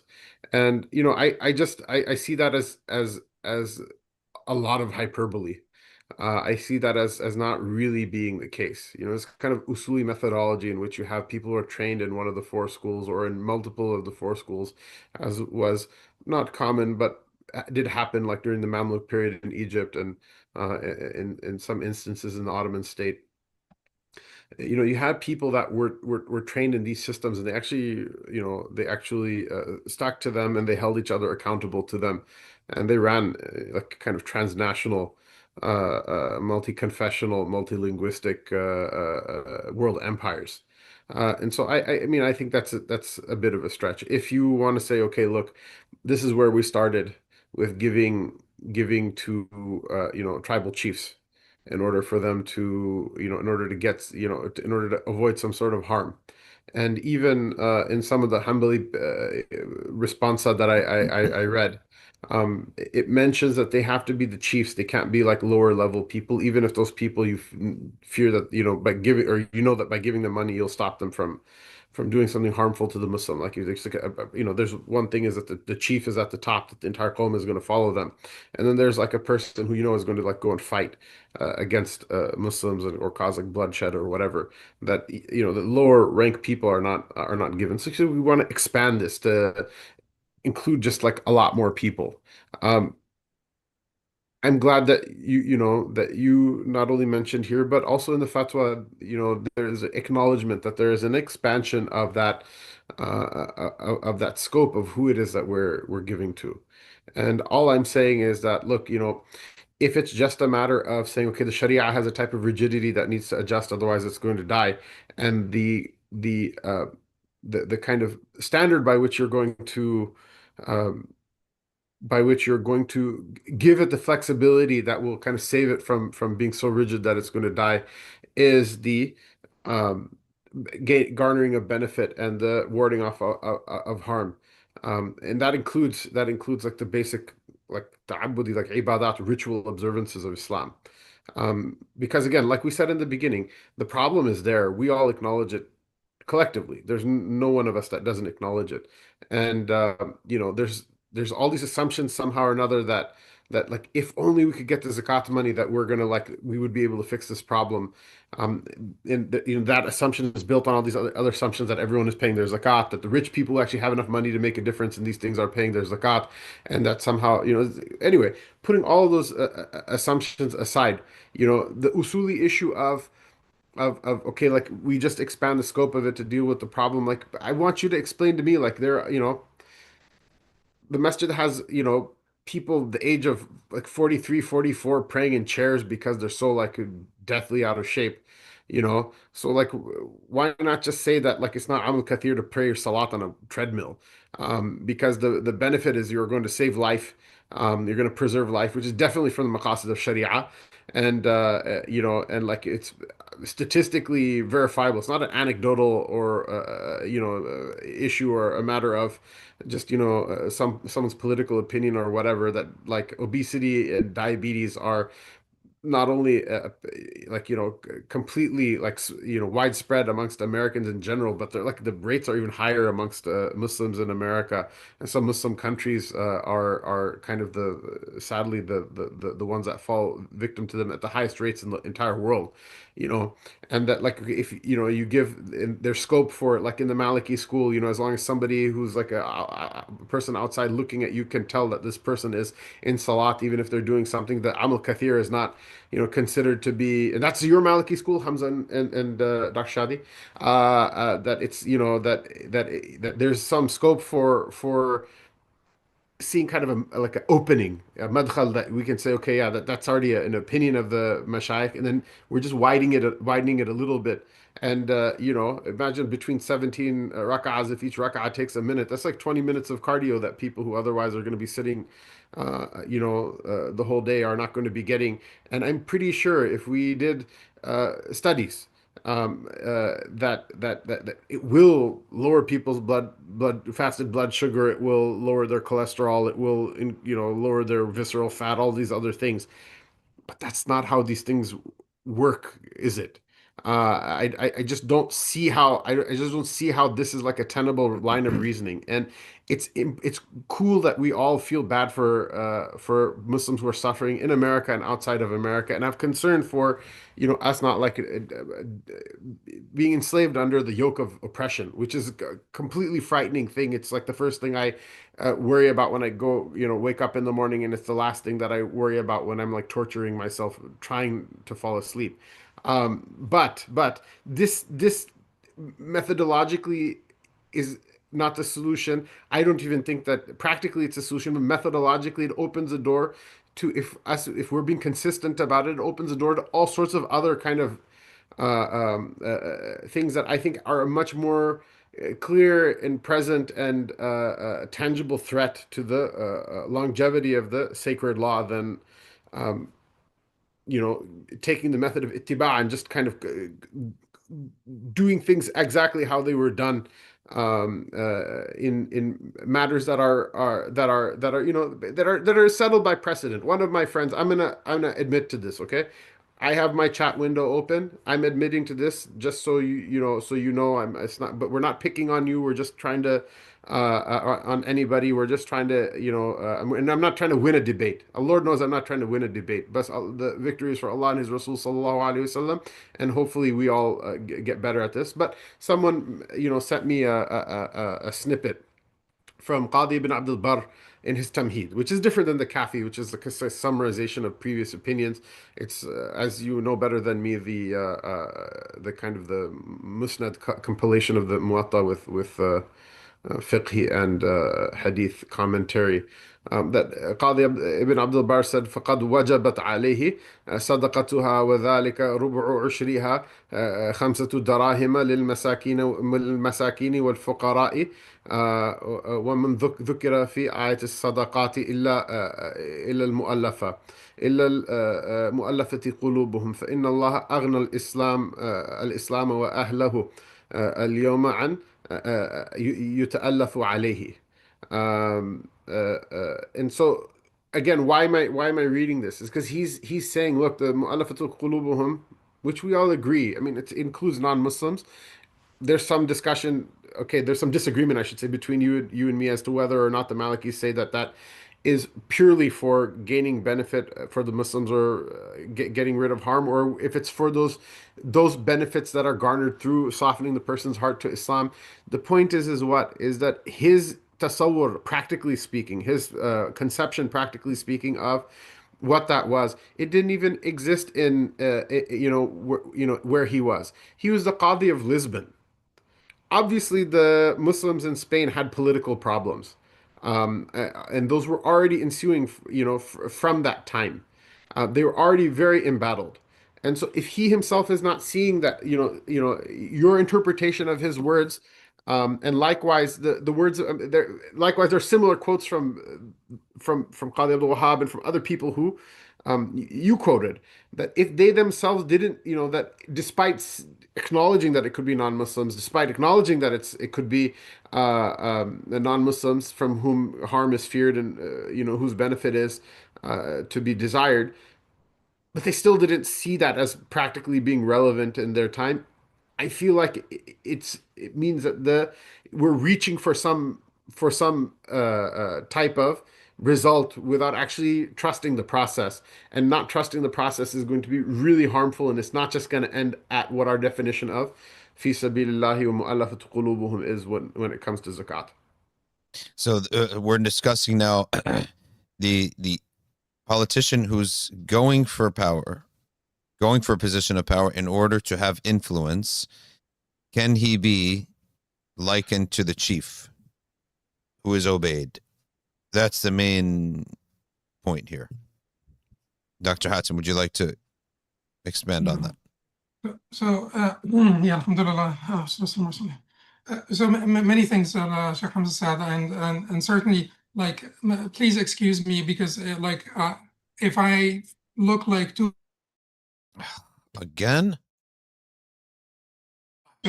it is. I am the weakest. I am the weakest. It's only because you care, and that's why we love you so much. And I'll never throw that in your Yeah. face, because I have a lot of people throw it in my face, and I know it's not because they care. It's just that they're trying to hack me down. Be as passionate as you want to. It's because you have iman. Allah subhanahu wa ta'ala accept it. Jazakallah khair. Allah yabarik feekum. So here is like my issue. If Imam Ibn Abd al-Barr rahimahullah had this concept that this is for the sole benefit of the disbeliever to become a Muslim and to basically tunqidh muhjatahu min an-nar, to save his soul from the hellfire, it would not be need dependent. He would not say, now we don't need them. So apparently, pretty much most of them had either one or both concepts in their mind when they were talking about Muallafa Qulubuhum, not to save them only, but to for the interest and the sort of the benefit of the Ummah, as al-Tabari said, لمعونة الإسلام وتقويته. So they had this in mind. He said that the same statement that he made in Tamheed, he made it in al-Kafi before the part that I mentioned. He said in al-Kafi that no one needs them anymore. However, if we need them, then it's reinstated. However, if we need them, then it's reinstated. And that crystallizes it more and more and more, that the Malikis considered this to be a matter of contingency, contingent upon need. Unlike the Hanafis who felt that the door was closed, unlike the Hanbalis who felt the door is always open, the Malikis felt it's contingent. And that is the spirit, like, I don't speak on behalf of Malikism because, I am not Maliki and I don't have that much knowledge, but this is what I read in their statements when I read them. Here, the issue here is what I am talking about the viability of Sharia, the need for adaptability and the need for viability of Sharia. I can prove this by countless reports from the Madhahib. This is being completely faithful to their methodology. This is being utterly faithful to their methodology. I believe that this is faithfulness to the Madhahib, to their founders completely. They are the ones who talked about al-hukm yadur ma'a allati wujudan wa adama, that the rulings revolve around their manatat and their ilal, their effective causes, their rationale, their operative rationale, both in existence and non-existence, meaning, they exist with their manat and they cease to exist with the absence of the manat. They're the ones who taught us that the rulings do change because of the change in reality. Because if this is the manat, and this is the ruling, and I don't know if you're seeing this, but this is the ruling, and this is the manat, and the hukm is descending. This is shifting. That's the reality. This ruler is the reality. Here, this ruler is the reality. This is the manat. The ruling is descending. The ruling wants to hit the manat. The ruling doesn't care much about the ruler.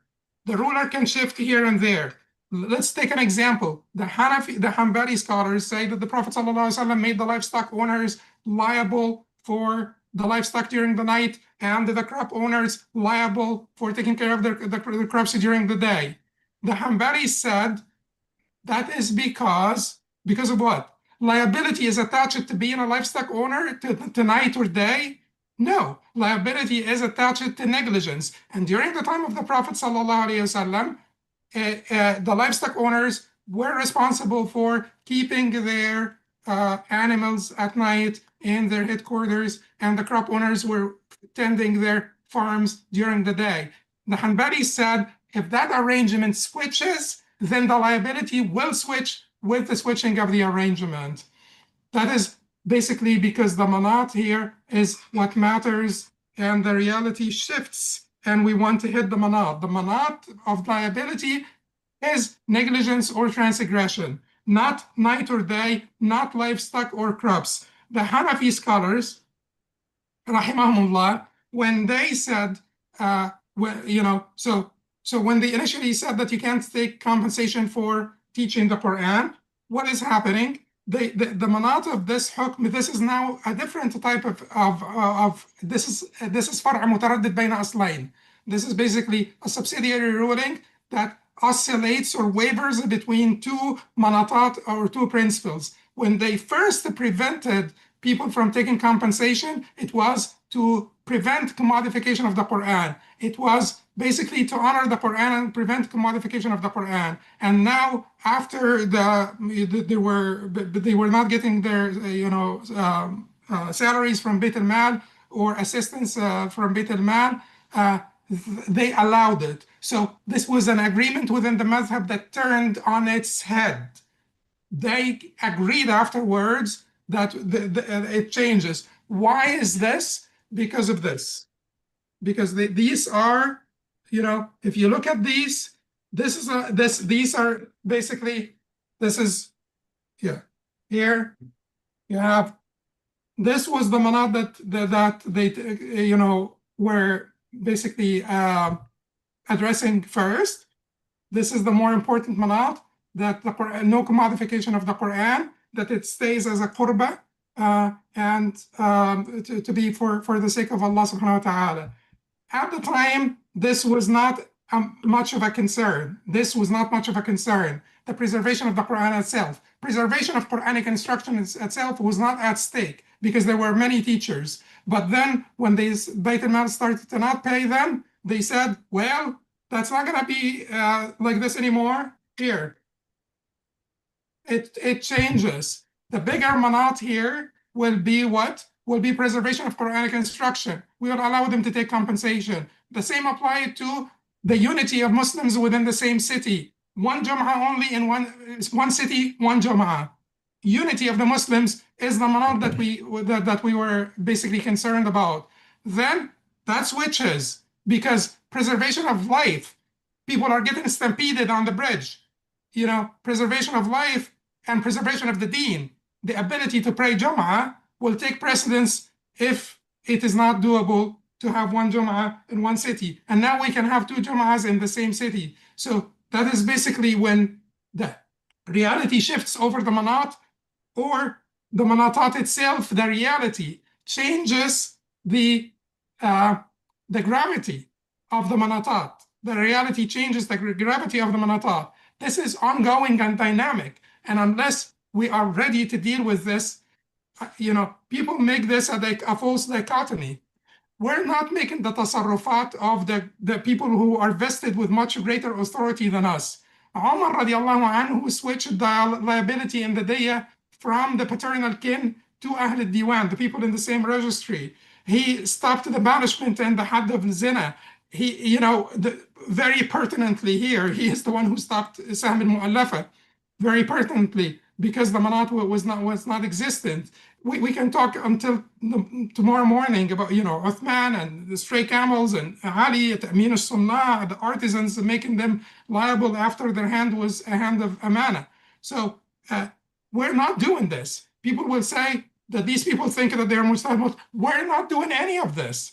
The level of tasarruf here is about the subsidiary dawabit within the statements of the scholars. So when you say that you're saying that the Sharia is rigid, no, I do not consider the statement of a Muhashi great Imams, great scholars. May Allah bestow mercy on them. But I do not consider the Sharia to be basically contained within the statements of an author of a marginalia. No, the Sharia is much bigger than this. And there are the four madhahib, and there are, the Quran and the Sunnah are the repository of the Sharia. The Sharia is not the fiqh of the fuqaha. There is a difference between Sharia and fiqh, and people can argue about this all the time. But shara'a lakum min ad-din, he prescribed. It is the repository of the Sharia, is the book of Allah and the Sunnah of His Prophet. Al-fiqh, al-madhahib, tara'iq lit-tafaqquh. They are pathways. We respect them. We believe that they are at the heart of our tradition, that any assault on the madhahib is an assault on the tradition and subsequently on the Quran and Sunnah. But at the same time, they are pathways to tafaqquh, to learning about the Sharia, and the statement of the faqih is not divine. So the issue here is the manat itself, as I said, mansus wa laysa mustakhrajan. The manat itself is established by text, and the manat is to reconcile the hearts. And we have two purposes that have been sort of repeated over and over and over by hundreds of scholars. One is the benefit of the recipient. Two is the benefit of the Muslims. One is the benefit of the recipient. Two is the benefit of the Muslims. That is the manat of Muallafa Qulubuhum, given Muallafa Qulubuhum from the zakat money. Looking for that manat in our reality will require some degree of, so here is where you shoot yourself in the foot. You say flexibility, and for many practicing Muslims, the word itself, because here is the dichotomy that we have, that we have to please listen to this. If you are, watching this, the viewership, you don't have basically to be squeezed into a false dichotomy between untethered improvisation and rigidity, like sort of dogmatism, the dogmatic rigidity and untethered improvisation. The way fiqh has to be approached is by, grounding everything in Manatat al-Ahkam, grounding everything in the operative rationale of the rulings. You ground it in the operative rationale, you govern yourself by al-Usul wal-Qawa'id, and you orient yourself to al-Maqasid, the often maligned concept of al-Maqasid. But then again, what is important for people to stop doing, people, the Maqasid prone people, what is important for them to stop doing is untethered improvisation, because that creates a backlash, and then we go back, back and forth between the two ends of the two extreme ends. It is basically a measured and principled craft. Fiqh is a measured and principled craft, grounded in Manatat al-Ahkam, the operative rationale of the rulings, governed by the Usul and Qawa'id, and oriented to al-Maqasid. Okay, Sheikh Hamza? Yeah, no, there's a lot that I agree about in what you just said, Dr. Hatem. I think I would try to separate a couple of things. Most of the examples you gave with regards to like the taking the money for teaching Quran and then the demand of the livestock during the day and the the crops during the night and etc. I think none of these things really have to do with the ibadat. I think that there's a little bit more rigidity when it comes to the ibadat. And with zakat, obviously, there is some degree of of those things that the purpose of which is understood. I just don't think that the who the recipients of that zakat are those things. And I think that there is already an admission from the drafters of the paper that they expanded the scope more than what was there from before. And that's not for me to prove. That's not for me to prove that that's something that was justified or not. That's for you to prove. And I apologize, it doesn't make sense to me. And there's, I guess, some other people who it doesn't make sense to as well. And it's really important because it's zakat. I think there's another thing though you mentioned, this kind of this what seems to me like a false dichotomy between um, between being like super rigid and being like improvising. I think all of us agree that improvising is something the Prophet ﷺ very harshly warned against, and as a kind of a more sociological phenomenon, psychological phenomenon. Extremism is something that obviously Islam doesn't condone. And the nature of extremism is that when the pendulum goes too far one side, it will inevitably swing back the other way. So we had a group of brothers that called everything bid'ah and everything shirk, and because of that, nobody wants to even believe anything is bid'ah anymore or anything is shirk anymore. But the fact of the matter is, in the actual Islam, the way of the Prophet sallallahu alaihi wasallam, we are encouraged, especially in the matters of ibadat, to make tamasuk of what was there, given to us from before, and to follow our akabir and follow our mashayikh and our great people. And if say about this, the whole thing that you said about the, understanding what is the purpose. I try to I try to catch myself and not use Arabic terminology because this is not like a madrasa class.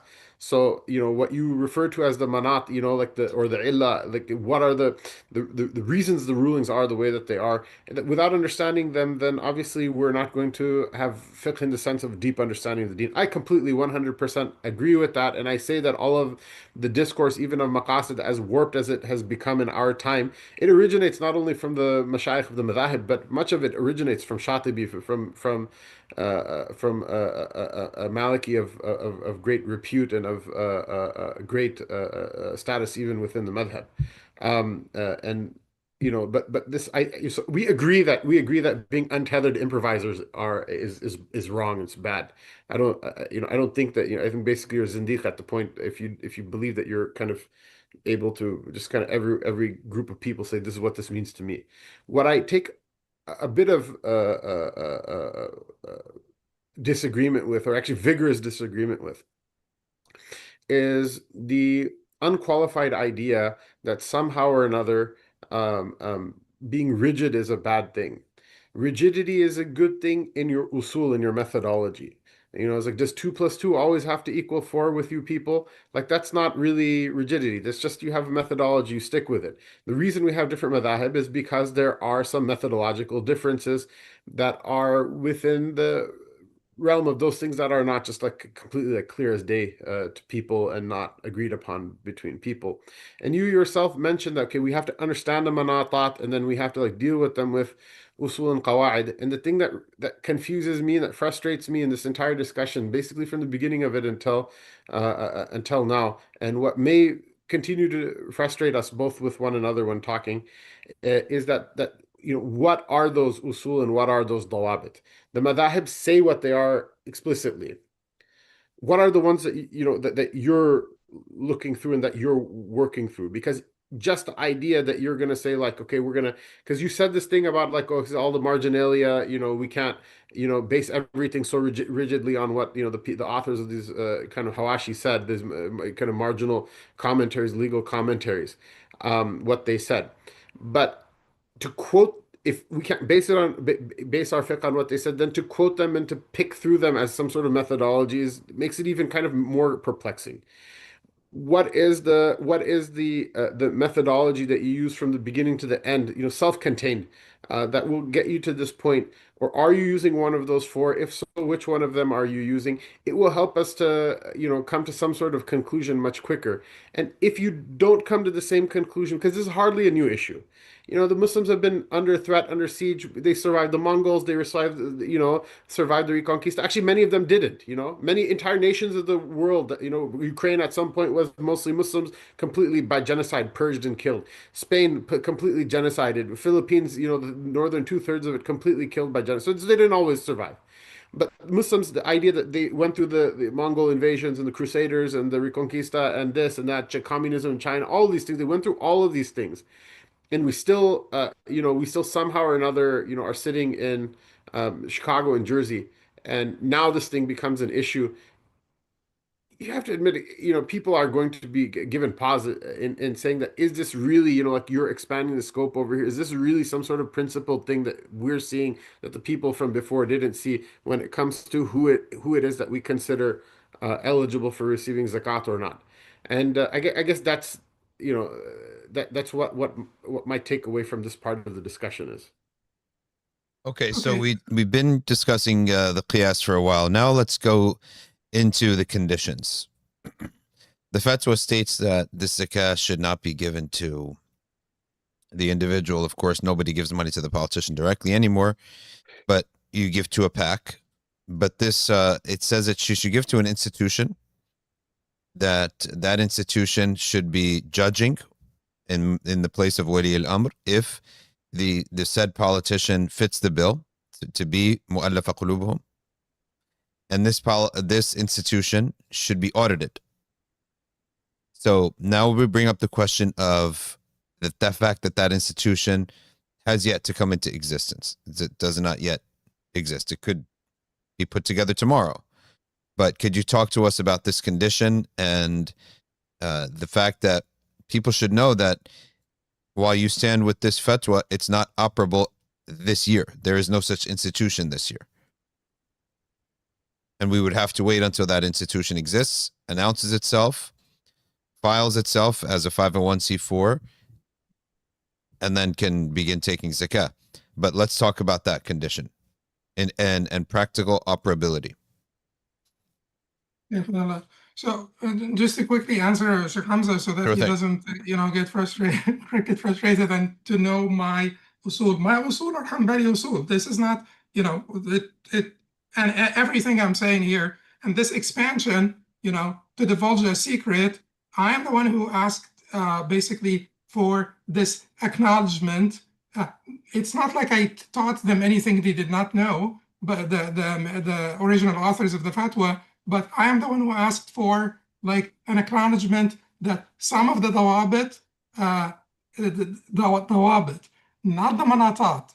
The manatat, we are completely faithful to the manatat they laid out for us. I repeated their statements verbatim like a verse of the Quran because I, internalized them like a verse, not exactly like a verse of the Quran, but to some extent. So I internalized them because that is what I am bound by. The manatat that he determined, the dawabit are to serve the realization of the manatat. The dawabit do not define the contours of the manatat. The dawabit never defined the contours of the manatat. Therefore, the dawabit have been always subject to adjustment and adaptability. And what we're talking about here is dawabit. To ask, لا يقبل قوله إنه مطاع إلا ببينة and so on. His statement that he is obeyed is not going to be accepted except with a proof. Here, like I'm saying, that you're not going to get two witnesses as a proof, but it's already there in the public record. But at any rate, I am completely, my usul are clear that I'm Hanbali, but I do not limit myself in fatwa to the Hanbali madhab. I basically choose from the other madhab in fatwa what is basically with two concerns in mind, that I do not basically violate what I believe to be a nas, like Quran and Sunnah, and that I choose what is most suitable for the people, for the mustafti. And if there is a position from the Hanafi madhab that suits the mustafti more, I will basically give the fatwa on such a basis. Now, going outside of the four mazahib, I also have a disciplined, principled, measured, calculated, thought out program. We go out of the four mazahib only with collective ijtihad that mainstreams the position. As long as we have the position of a mujtahid outside of the four mazahib that has been chosen by, has been mainstreamed by collective ijtihad, or like a number of great scholars have chosen this, then I do that. So it is clear, and I hope that everybody sort of sees that it is not untethered.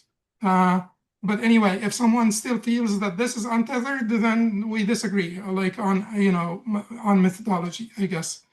When it comes to the conditions the conditions, some responsibility will have to fall on the basically the consumer of the fatwa, whether it is recipient or donor, whether it is the organization that will receive the zakat or the donor. The mufti cannot be responsible for the misreading of the fatwa or misapplication of the fatwa.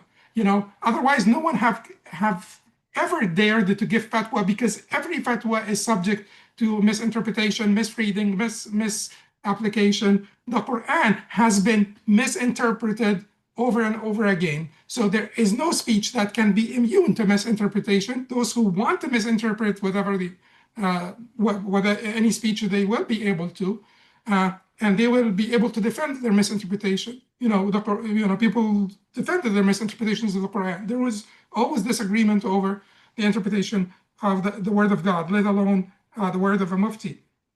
So the fatwa is not basically for individual Muslims to give their zakat to non-Muslim politicians. Absolutely, no one said that clearly, because we said that this is the purview or the authority or the department of Wali al-Amr, and we're saying that since we don't have Wali al-Amr, whether it is quoting, I'm preparing an article, a much lengthier article than whatever I have shared before, whether it is quoting al-Juwayni, quoting Ibn Abidin, quoting al-Kharashi, quoting, sometimes in Egypt they call him al-Kharashi as well. So, quoting people from every single madhab, that the asil, which is the ummah, we are the asil, we are the principal. When the wakil, the agent, is absent, the asil takes over and basically develops whatever mechanisms to take over the functions of the wakil, the imam, the agent that's acting on behalf of the ummah, to the farthest extent possible. And we're bound by laws here, so we know our limitations, but within our limitations, then we will take we will fill all the functions of the imam. Muslim organizations, reputable Muslim organizations, will be in charge of this, not individual Muslims. Now, those reputable Muslim organizations, I have to say, the Prophet ﷺ, because they leave much to be desired. I understand, and I understand all the anger that people have and outrage and so on. I'm not talking about you, Sheikh Hamza. I'm not talking about the people who responded, but I'm talking about generally. A lot of Muslims are angry with Muslim organizations, but I just go back to say that these Muslim organizations are still full of good, sincere, hardworking people. And ummati kal matar, la yudra awwaluha khayrun am akhiruha. My nation, mathalu ummati mathalul matar. The likeness of my nation is like rain. No one knows which part of it is best, the first or the last. Aqilu dhawil hayat asaratihim. Pardon, forgive, overlook the slips of people of standing, because no matter what, we will always disagree over public matters. كاد الخيران أن يهلك. Ibn Abi Mulaika says, that's in Bukhari and Muslim. The two best ones were about to perish. That is Abu Bakr and Umar, because they disagreed and rose their voice in the presence of the Prophet ﷺ over a matter of, public policy. So these issues create a lot of contention, but we have to forgive them. We have to overlook and basically pardon their slips. But there are a lot of Muslim organizations out there that are doing the work. And if someone wants to show us how they do the work better, roll up your sleeves and start your organization and show everyone. So there are existing Muslim organizations. I'm not going to mention names here, but they have been receiving zakat. They have not been waiting actually for this fatwa. This fatwa, in fact, added some conditions and prerequisites and dawabit that were non-existent before. They have been receiving zakat money. We're saying to them, now you need to be transparent and allow regulation and allow yourself, open yourself to auditing. That is Sharia auditing and financial auditing. You have to open your records for Sharia auditing and financial auditing. That's it. When do you think such an organization, who do you think would qualify to know the fiqh and the politics simultaneously? So community governance, develops over time, and I had it.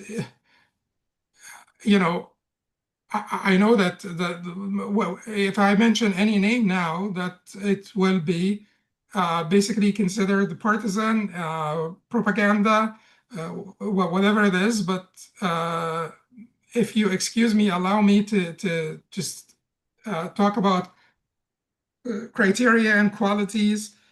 The organization that would earn the trust of the community by being transparent and allowing itself to be audited by Sharia scholars and financial auditors. Okay, Sheikh Hamza, we're now moving to the conditions, the discussion on the conditions. Yeah, no, mashallah, I think that's wonderful. Again, there's a lot to agree about here. However, and there's a lot to agree about, and we should have this discussion. In fact, I oftentimes am the one who pushes this discussion, and I actually don't get a lot of love from people.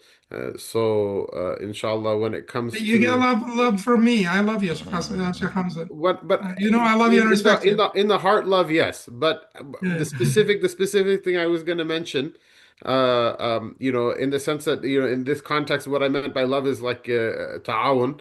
There are a number of things that we do already. This is one of the reasons, like being an imam in a masjid in America is like so different than being imam in a masjid in anywhere in the Dar al-Islam, and it's so frustrating, is because you're in a visionary goal which is governed by people who control your salary that work on like elections and on consensus building, to put it the most euphemistically. But there are a number of things that we do that are like that. They're functions of the state. And they're exactly like, what, you guys quoted Juwaini. There's no need even to, quoting Ghiyathi Ghiyathi itself is like this kind of laduni treasure that Allah subhanahu wa ta'ala gave us in this ummah. And people, I think that normal people, when they think of ulama, they cannot make tasawwur that there's Allah ta'ala gave somebody from after the aslaf, or even including them because of their lack of a good opinion, that Allah Ta'ala could have given us a genius, a mind like that.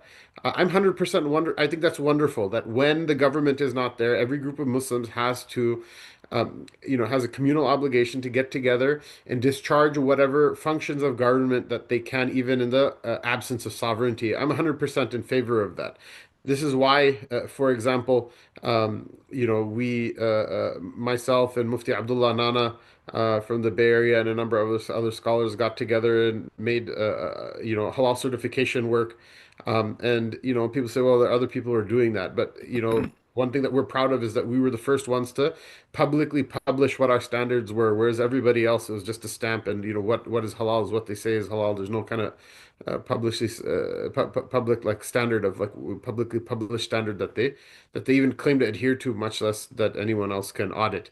There are other things like that. Like we came from the moon sighting meeting, just the other day, and I know that there are maybe some people who started fasting yesterday, but for me, it's the first fast because there's nobody in the Americas that we received even the claim of having sighted the moon. These are all functions of state, of sovereign authority, that then devolve to groups of responsible scholars that have mandate from the public. So I'm 100% in favor of that. In fact, I make the call right now, and I've done it in the meetings that, there's a closed group that myself and Dr. Hatem and other leaders are in, and I've made the call for that. We've had scandals, we have all these types of things. I said, amongst you there are such learned people. One of you agree to be the qadi, and even if I disagree with them, having some sort of governance and control is better than having none at all. So in that sense, I 100% agree with you. However, that being said, on a national level, I don't see any organization that comes anywhere near having not even just consensus, even having a consensus of the quarter of the community, precisely because of how how little leadership there is, and how money has kind of corrupted, and kind of co-opted the way that many organizations work. And that, again, we're not here to like hatchet and name names, but the discussions also, they have to happen. And this is one of the issues why this is kind of a spiral. This is one of the issues why this particular fatwa is so frustrating, is because it causes us to go down the spiral, because money has corrupted our organizations, and oftentimes influences very payable. The organization that's sponsoring your dinner, and that's sponsoring your event, and that's sponsoring this and sponsoring that. I mean, their say then becomes important. This is why, Salam Mariati and Nihad Awad were there in the discussion with regards to this fatwa and Dr. Ma'in Quda's social media post, that they're there in the Zoom call. Whereas I know a number of people who probably would have been kind of more useful contributors to the discussion, the drafting of a fatwa with regards to this issue than those people are. And so what happens is the fatwa is made. It's going to be implemented poorly. We all know it is. People are going to say, well, they said this and that, and and they're not going to fulfill all the conditions that are stated. Or people at max, when questioned about them, will say, well, they're unfulfillable anyway. And what will happen is that money will be moved to a certain, it will shift the center of gravity of the money to a different direction. And then those voices will become even stronger, even though the fact that they're even there in the first place is kind of questionable. And, I get what you're saying. Like, I cannot hold you responsible if you wrote a good fatwa, a wonderful fatwa that I agreed with. I can't hold you responsible, or even this one that I don't agree with. But I cannot hold you responsible if someone, you know, uh, does something that you didn't advocate in the fatwa in some sense. But also, one would hope that you'd have, you know, some understanding that people will be affected by it. And what will happen is that, the Muallafa Qulubuhum, the person on the street who just got kicked out of their home for converting to Islam, the person who, the person who is, has some sort of need and who wants to become a Muslim, because we talked about that non-Muslims are still, valid, ta'leef recipients, according to very reputable fuqaha, that they're not going to be able to advocate for their own share, nor the fuqara or masakin, nor the gharimin, nor none of, the people who are shackled with debt and things like that. They're not going to be able to advocate for their share like these organizations, that basically the modern American nonprofit is basically structured around fundraising. The president of a university they don't care about that person's academic standing. The president of the university is hired because of their ability to bring money into the institution, which is precisely why they were so completely like eaten alive from the inside by Epstein and characters like that. Because they're primarily there to bring money in, and they've got it down to a science. I know because I worked, with a humanitarian organization in the Muslim community for some years, and I've seen some good, bad, and ugly things on the inside as well, even reputable ones. So yeah, I agree. I agree with you that like hopefully all of those things are happening, and I'm very like touched by your husnul dhan. But husnul dhan when it comes to positions of public trust are are Husna Dhan does not, it means trust but verify. It doesn't stand in the way of verification and of auditing. And I've also worked as a Sharia auditor for Islamic finance organizations. And I can tell you, if you actually audit anything from anyone who's looking for a rubber stamp, you don't get any business from anybody. Why? Because in this world, if you mess with the IRS, you go to jail and they take your stuff away from you. If you mess with the Sharia, though, nothing happens over here. All of the consequences are like deferred to the Day of Judgment, and the people who don't. I don't want to say that they don't care about the Day of Judgment, but one has to wonder because they're really good at like hiring tax auditors, but like Sharia auditors, they'll hire people, there'll be a committee in which there are like four people. None of them know anything about business. None of them know anything about auditing. It's kind of questionable whether they actually have a functional reading ability in the English language or not. And or like, some of them are so aged that it's very difficult for them to do, serve very basic functions in their community. One has to wonder, is this a rubber stamp or is this some sort of actual attempt to make sure, like you make sure that you're not screwing up on your taxes because you don't want to go to jail, that there's actually an attempt to make sure that you're doing this in a way that will pass muster on the Day of Judgment. I see very few organizations that even give lip service to this to this aspiration, much less are trying. And we should forgive people's slips, but slips happen when you're actually trying. When you're not trying, then there's you're not slipping. You can never get injured from a basketball game you don't play. I'd like to bring some practicalities and things that a lot of people in their mind have been thinking about. For example, today a congressman, he's going to be in position for a few years, try to have influence and move on.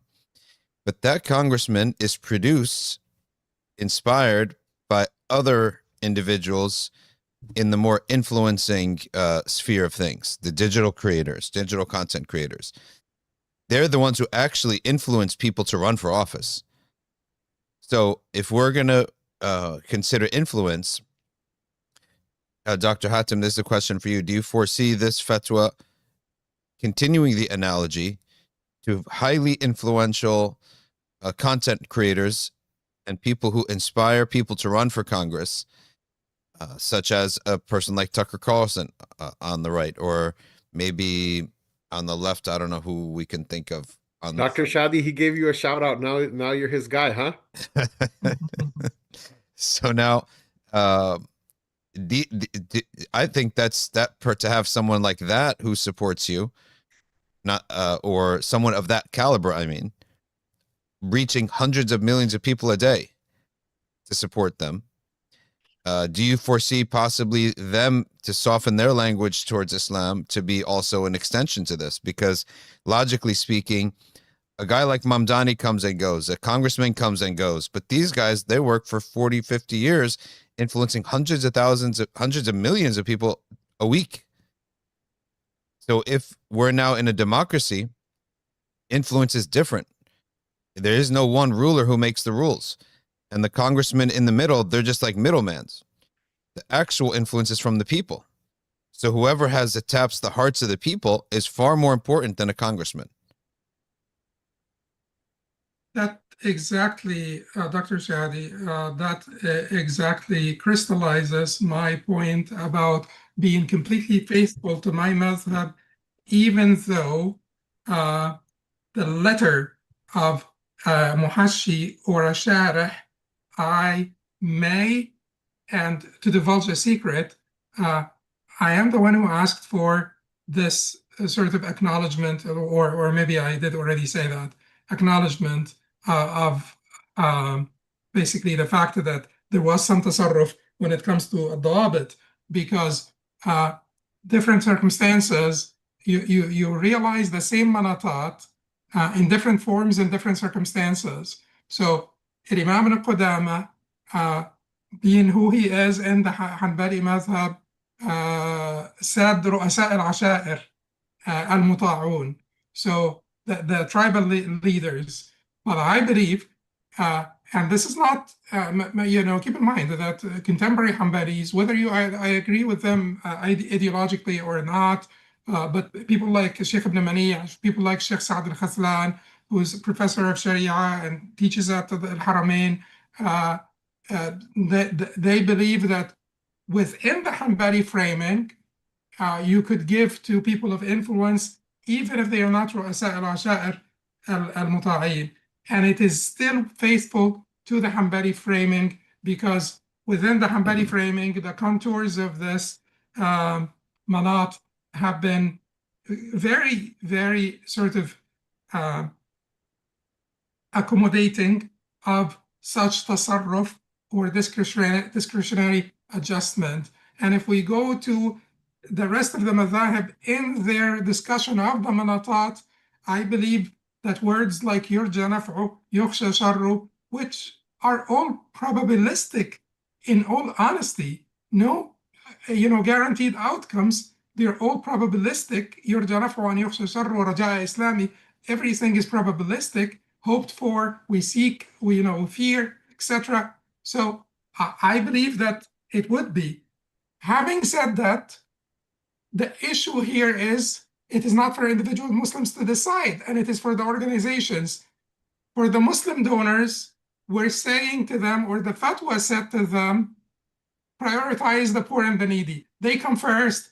We keep on saying, الأصل إنه لا حظ فيها لغني أو ذي مرة سوي.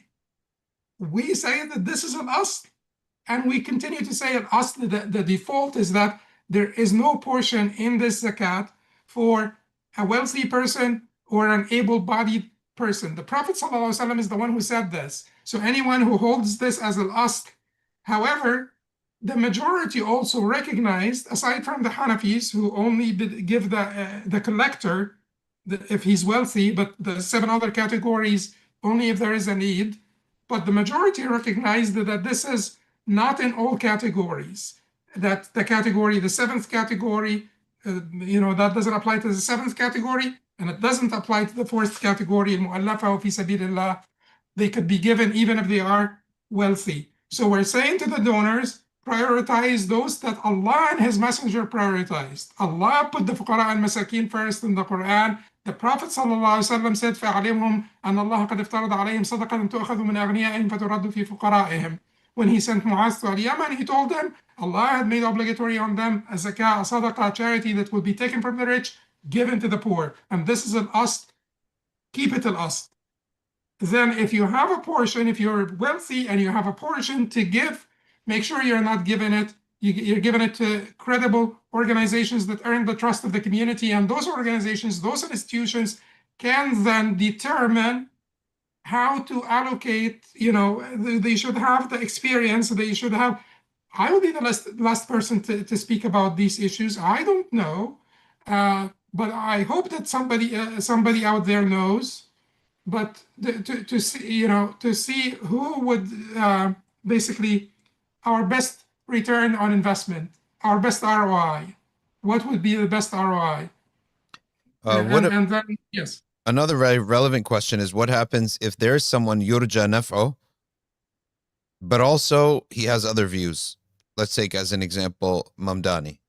So there are a lot of people feel that he's very beneficial in how he treated the hate speech, the IHRA, that criticizing Zionism is anti-Semitic, and he dealt with that.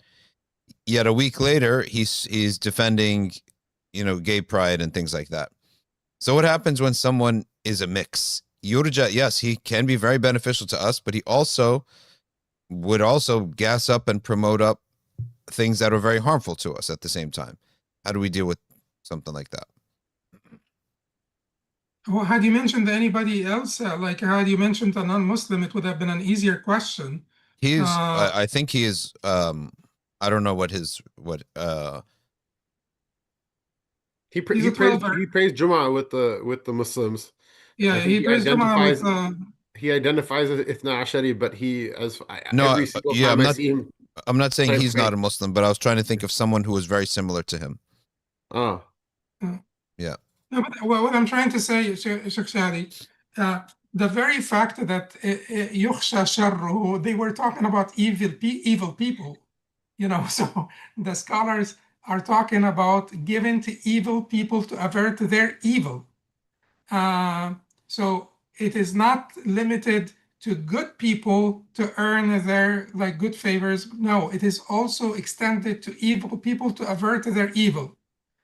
And so if there is an interest, you know, the community has an interest, and someone from the Democratic Party, from the left of the Democratic Party, or the right of the Republican Party, is amenable to, you know, our effort to draw him closer to the community and so on, then we're not going to require him to basically become Hanbali or to become a Maliki, you know, all the way into Islam. No, like, you know, if there is a benefit for the community, then we procure that benefit for the community, because there are two, it's walking on two legs, his interest and our community's interest.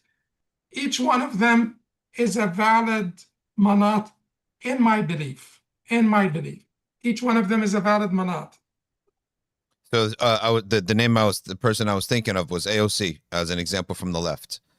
Somebody that's probably amenable to protecting Muslims, but they're also going to protect other things that we probably may not be in agreement with. So our zakat would be going to both sources.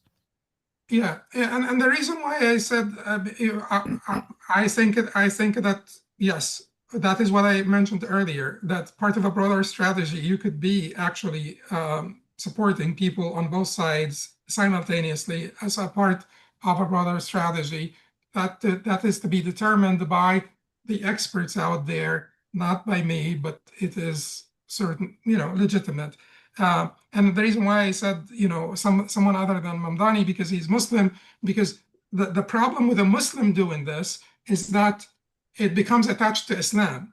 You know, like people already, Eric Adams already said, I don't know which Quran he's reading, but at least Eric Adams recognized that he's not actually representing Islam when he does all of this, you know, he's not representing Islam, but many people other than Eric Adams wanted to attack him, but many people other than Eric Adams will actually think that this is a version of Islam. This is like an edition, you know, out there. Like these are editions, you know, people like me, for instance, that it's like a version of Islam, and he has another version or another iteration of Islam. And that is a little bit of a problem. The other problem is, you know, our youth who are completely clueless about the difference between Sunnah and Shia may be affected. I keep on saying, never attack him on his Shiaism. Explain the difference between Sunnism and Shiaism, but the guy is very likable. So if you attack him on his Shiaism, that will not come across, you know, clever or kind or anything. Explain the difference between Shiaism and Sunnism. Shia youth know much more about Sunnism than Sunni youth know about Shiaism, and that's natural because, you know, minority and majority thing. It's a natural thing. But I think that the Muslim youth need to learn about these issues a little bit more, and we need to clarify to our Muslim youth and to the wider society that these views of his do not represent Islam. And also, it's not just limited to LGBTQ issues, but, you know, the far sort of left socialist views do not necessarily represent Islam. Islam is not basically socialist or communist. As much as we say Islam is not capitalist, we say also Islam is not socialist or communist. What about what I wanted to ask also is that Muallafa Qulubuhum can be a broader category, that people who you want to bring into Islam. So if we use it, if we're going to open it, there are a lot of Hispanic people who would find a lot of Latino people who would find a lot of compassion from a community like ours, to bring them into Islam. And people who live around masajid, who we would fear that they could harm us. So we could actually bring it down to the grassroots too. It doesn't have to stay up with the politicians and the influencers.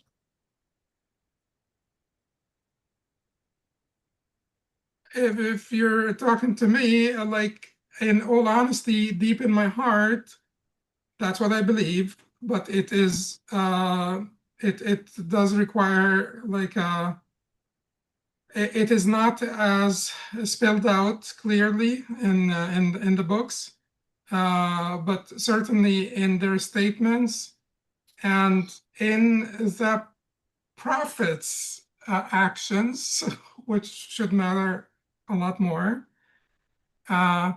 It was actually, the main emphasis, as Tabari says, that Tabari says, rahimahullah, that this happened after the Futuh. That the Prophet continued to give after the Futuh. The idea that you guys are making it look like it is for our need only does not make sense. That's what Tabari says, because the Prophet continued to give them after the Futuh, after the conquest, and after he prevailed. So he was trying to make an argument that this is also about saving them and about their own benefit. So if you have, like, poor people, for the time being, I helped establish an organization in Minnesota called the Building Blocks of Islam, and we've always opened our doors to non-Muslims, but we give them from the Sadaqah funds, because certainly we will not give them from the Zakat funds without having a public discussion about this. And we also give them from the Sadaqah funds, and told everybody that comes and gives us donations that we include non-Muslims in our Sadaqah funds. And in our emergency assistance program, there are a lot of non-Muslims that come for help. And I believe that this is something to be considered for sure. Sheikh Hamza, about the expansion of the Muallafa Qulubuhum, or not expansion, but the use of it in the Maliki school. So, I think that as far as expansion is concerned, if I had something to say about, in favor of that, we would have said it. I think it's clear in the Maliki school that the stronger opinion is it's for the tarsikh of the Islam of the new converts first, and it's said that that it can include non-Muslims. I personally also, I think that that's without giving a fatwa or whatever, I think that it's closer to what is there in the books than giving to a pack. One of the aspects of giving to a pack and giving to political campaigns, by the way, that I think hasn't practical aspects that does actually, it's not just a practical aspect, it has to do with fiqh as well, that hasn't been really discussed all that much, is the issue of tamlik. That according to the Hanafi school, according to the Maliki school, according to my understanding, the Shafi'i school and the Hanbali school, you can weigh in on it. And in general, the way classically the masarif of zakat worked is that you're giving your zakat to a person.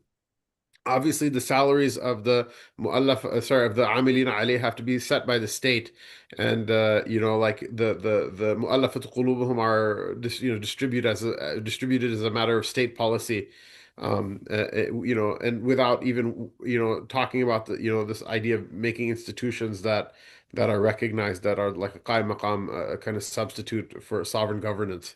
The idea that you can give your zakat money to an organization. I feel like this is a really weird. We get to a really weird place, right? That is a zakat considered to be effectively rendered when you give it to the pack, or does the pack have to then spend it on something for the candidate? The way packs work is that the candidate cannot directly dictate how the money is spent because of like campaign finance limits, which makes the entire thing even weirder because you're not really giving it to them directly, but there's this kind of like just kind of under the table understanding that they'll be happy with you because you gave to something that they benefit, that they're a beneficiary of, but you're not really giving it to them. Obviously, giving it directly to a politician is also bribery, and you'll probably end up in jail. But in that sense, that you brought up the thing about the influencer, and I'm not saying at all to give it to an influencer, but I'm saying in this one very narrow matter, at least that part of it makes more sense because you're actually giving it to somebody. Giving the money to somebody. Whereas, the institutional kind of consumption of zakat, whether it's through kind of newer opinions regarding, that expand the scope of fi sabilillah, whether, from some people, mutlaqan, like just completely like to, it's like the most general, not mutlaqan, but umuman, like to its most like general possible meaning, or if there's like a new expansion in the middle, but that's kind of like unprecedented. It's itself something that doesn't really find precedent in the fatwa of those who come from before. One of the things that really I'm very distraught by is that the money kind of washes around in institutions and then disappears. Whereas it doesn't actually go to the recipients, because the idea is the zakat is somebody's right that's being restored to them. And so, with all of these questions, I have this reservation because, again, like I mentioned from before, institutions are really good at aggressively collecting on money that they're either perceive they're entitled to, or that they have an idea of how it can work. Like, for example, even Muslim charities have this. Every single donation you get in one of these large charities gets logged into a Salesforce database, and then they analyze it, and then there are actually organizations that will actually perform analysis on it, that when you're talking to a particular donor, they will actually, based on data, they will give you a data driven number of how much this person, like based on whether they own a boat, what the zip code of their house is, all this kind of publicly available data that they scrape, and they're going to give you a number of how much this person can afford to donate, because if you ask for too much, they don't take it seriously, and if you don't ask for enough, you're leaving money on the table. How in the world is anyone going to, like, as an individual, going to compete with that? Allahu alam. And the thing is that those institutions, though they have the power to kind of capitalize on that, reception, receiving of funds, and then when the funds kind of wash around in the middle, the question kind of comes up, is that like which deserving recipient, which mustahiq of this money, like deserving recipient, which person whose right is being restored to them, whose share is being restored, because like yuraddu ilayhim sahmuhum, like if it ever happened again that we were in such a situation, then the muallafa would have their share returned to them. That's kind of like all kind of goes in the wash when you give to a pack. So if you're asking about all of these things, my answer is that the books are very clear what the fatwa is, about who you can give to, who you can't give to. Go ahead and ask the mufti of that madhab according to that madhab. But like, I am, at least some of these other alternative proposals you're giving, they seem, at least in that sense, to be more viable to me, because an actual human being gets the money, rather than it just kind of washing around in an institution, and it comes into the institution, comes out of the institution, and no person directly benefits from it. I apologize. I know we're kind of going back a little bit in the discussion, but one of the brothers actually gave me a quote from the Ma'una of Qadi Abdul Wahhab, which, because you asked so you mentioned the question about the idhar being a mutaaddi, a transitive verb, so it requires an object. And I so, mentioned that, Sheikh Hamza, I did mention to you that when I read in Ma'una al-Qadi Abdul Wahhab, it says يظهر الإسلام, but No. in Jama' it says يظهرون, and it doesn't say Islam afterwards. But I did acknowledge that. I acknowledge Okay. that in Okay. Al-Ma'una it said يظهر الإسلام. Okay. Well, then then there's no need to revisit Yeah, that. yeah, Okay. But Jazakumullah khairan. yeah. Okay, so you're finished your comment, Sheikh Hamza? Yeah. Alhamdulillah. Okay. Khair. We're reaching up to 5 o'clock where it's time for iftar very soon. So final comments on the subject matter, on the fatwa, on the discussions.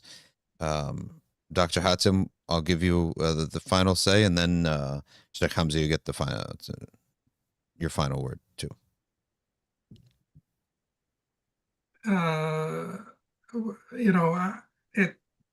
The final say is I ask Allah subhanahu wa ta'ala to forgive me if I erred. I ask him to accept all of our deeds in Ramadan and to forgive our sins, and particularly if I erred in this fatwa, to forgive me. The last thing I want basically is to be held to account for a mistaken, ill-intended sort of position. I hope that it was not ill-intended. If it is mistaken, I hope that Allah subhanahu wa ta'ala would accept it as a mistaken fatwa. I'm not saying that I'm making ijtihad like the mutlaq imams or mutlaq mujtahids, but as a mistaken fatwa at the end of the day. So to forgive me. And I ask everyone to make dua for me, inshallah, for forgiveness and for acceptance in Ramadan. Jazakumullah khair. وإياكم موفق. Amin. It comes up. I guess my last word, I think that mashallah, our discussion is over, so I'm not gonna, it would be kind of bad form for me to edge in the last word, especially over somebody who I have so much respect for, a man of great learning and of immense akhlaq and of kindness that is rare to come across in people nowadays, because of which I have a great love for him. So I'll just say for me myself, when it comes to zakat, it's really, really, really important we get it right. And it really breaks my heart and kind of crushes my soul when people describe it as the forgotten pillar, and they have somewhat of a point. So whoever you are, if you think that there's good points on both sides, or one side crushed the other, or whatever it is, read up more about it, understand more about it, look into your community. We have to come together and we have to do this right. And when we do this right, it's an immense engine for the spiritual, material, intellectual, and other types of benefit and growth of our this ummah marhuma, that Allah Ta'ala gave so much mercy by sending the Rasul Sallallahu Alaihi Wasallam, by sending the Quran, that we're fasting and we're doing all these things. That if we get this thing right, there's a lot of khair that can come from it. But instead of having a defeatist attitude, we gotta we really need to dig deep and figure this thing out. Personally, one of the reasons zakat is such an emotional issue for me is that I have been imam in masajid before, where they offer me the position, and because I tell them I'm not going to eat from the money of zakat, and they say, well, then that's up to you. As imam in a masjid, I was imam in a masjid in which we agreed that they would not pay me from zakat funds, and a point came up in which it turned out that they were actually running the masjid from zakat funds, and they were lying to me. And that was the point where I was the poorest in my life. And it was very difficult. Actually, the last three paychecks, I actually went and distributed the money.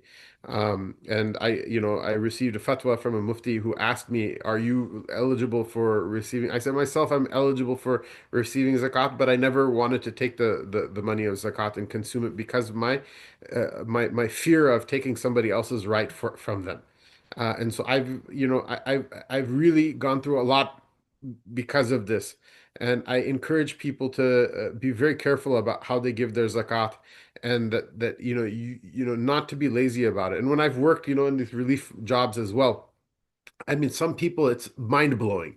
A person will be on their way, rushing out of the door from like 8 rak'ahs of tarawih, and and they're like trying to ignore you, and then they just stop. They're like, "Hey, wait, do you take zakat money?"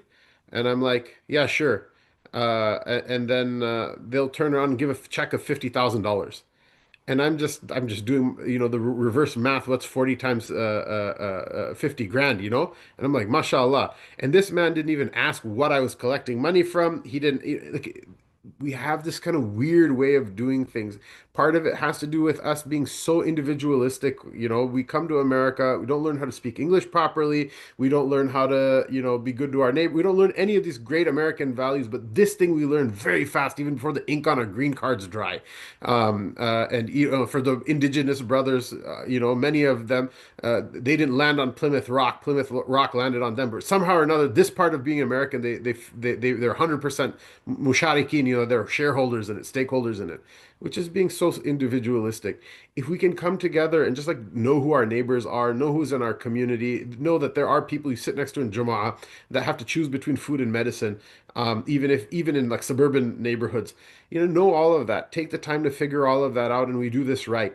Afterward, then if Dr. Hatem al-Haj and Hamza Maqbul don't agree on things, and they hammer each other on social media and in video and in debates and whatever, we won't be harmed by it, because at the end of the day, we'll take each other hand in hand, and we'll walk amongst a community that's like strong with iman. But when we're not paying this money, then our houses are cursed. Our BMWs and our Teslas, may Allah give increase, they're cursed. Our vacations, our clothing is cursed. If we give the money of zakat to the masajid and to the institutions, and they're not mustahiqeen of it, then the masajid become cursed. Then the institutions become cursed. They become mal'oon.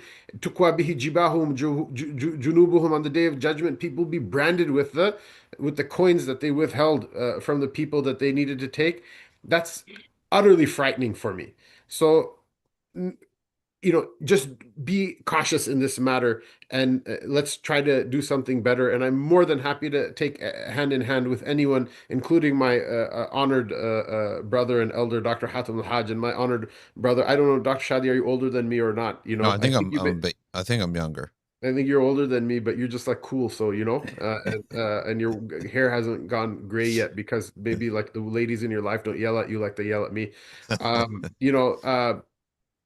Let's work together, inshallah, and do something for the better. And that way we won't be harmed by our disagreements, inshallah. Yeah, it's that's a great statement from both sides. And I think if I would add a final say is that if we don't have the freedom to speak our opinions, simultaneously don't have the ability to hear both sides and have a discussion, then that's what leads to groups fracturing. And the most important thing here is that the fatwa was written, various responses was written, and most importantly, we're able to talk face to face, because we will see each other. We will bump into each other at masajid, at conferences, at other things, at Umrah maybe. So we have to be able to live with one another, but most importantly, we should be able to express our beliefs and our opinions, and we should be able to promote that to our different people who study with us and who listen to us, and that shouldn't be taken as a personal gripe, provided that the difference of opinion is within the realm of Ahl Sunnah. And that doesn't mean that either side believes it to be valid, but neither side believes that all of their deeds are nullified and that they've innovated themselves outside of Ahl Sunnah. And that's what's important. And that's how I think we're going to grow. Our fatwa will get better and better and better. And our articles, our writing, everything we do will get better the more there's a critique. But no one's going to talk if the critique is nasty. If the critique is mean, no one's going to talk. Then nobody gets better.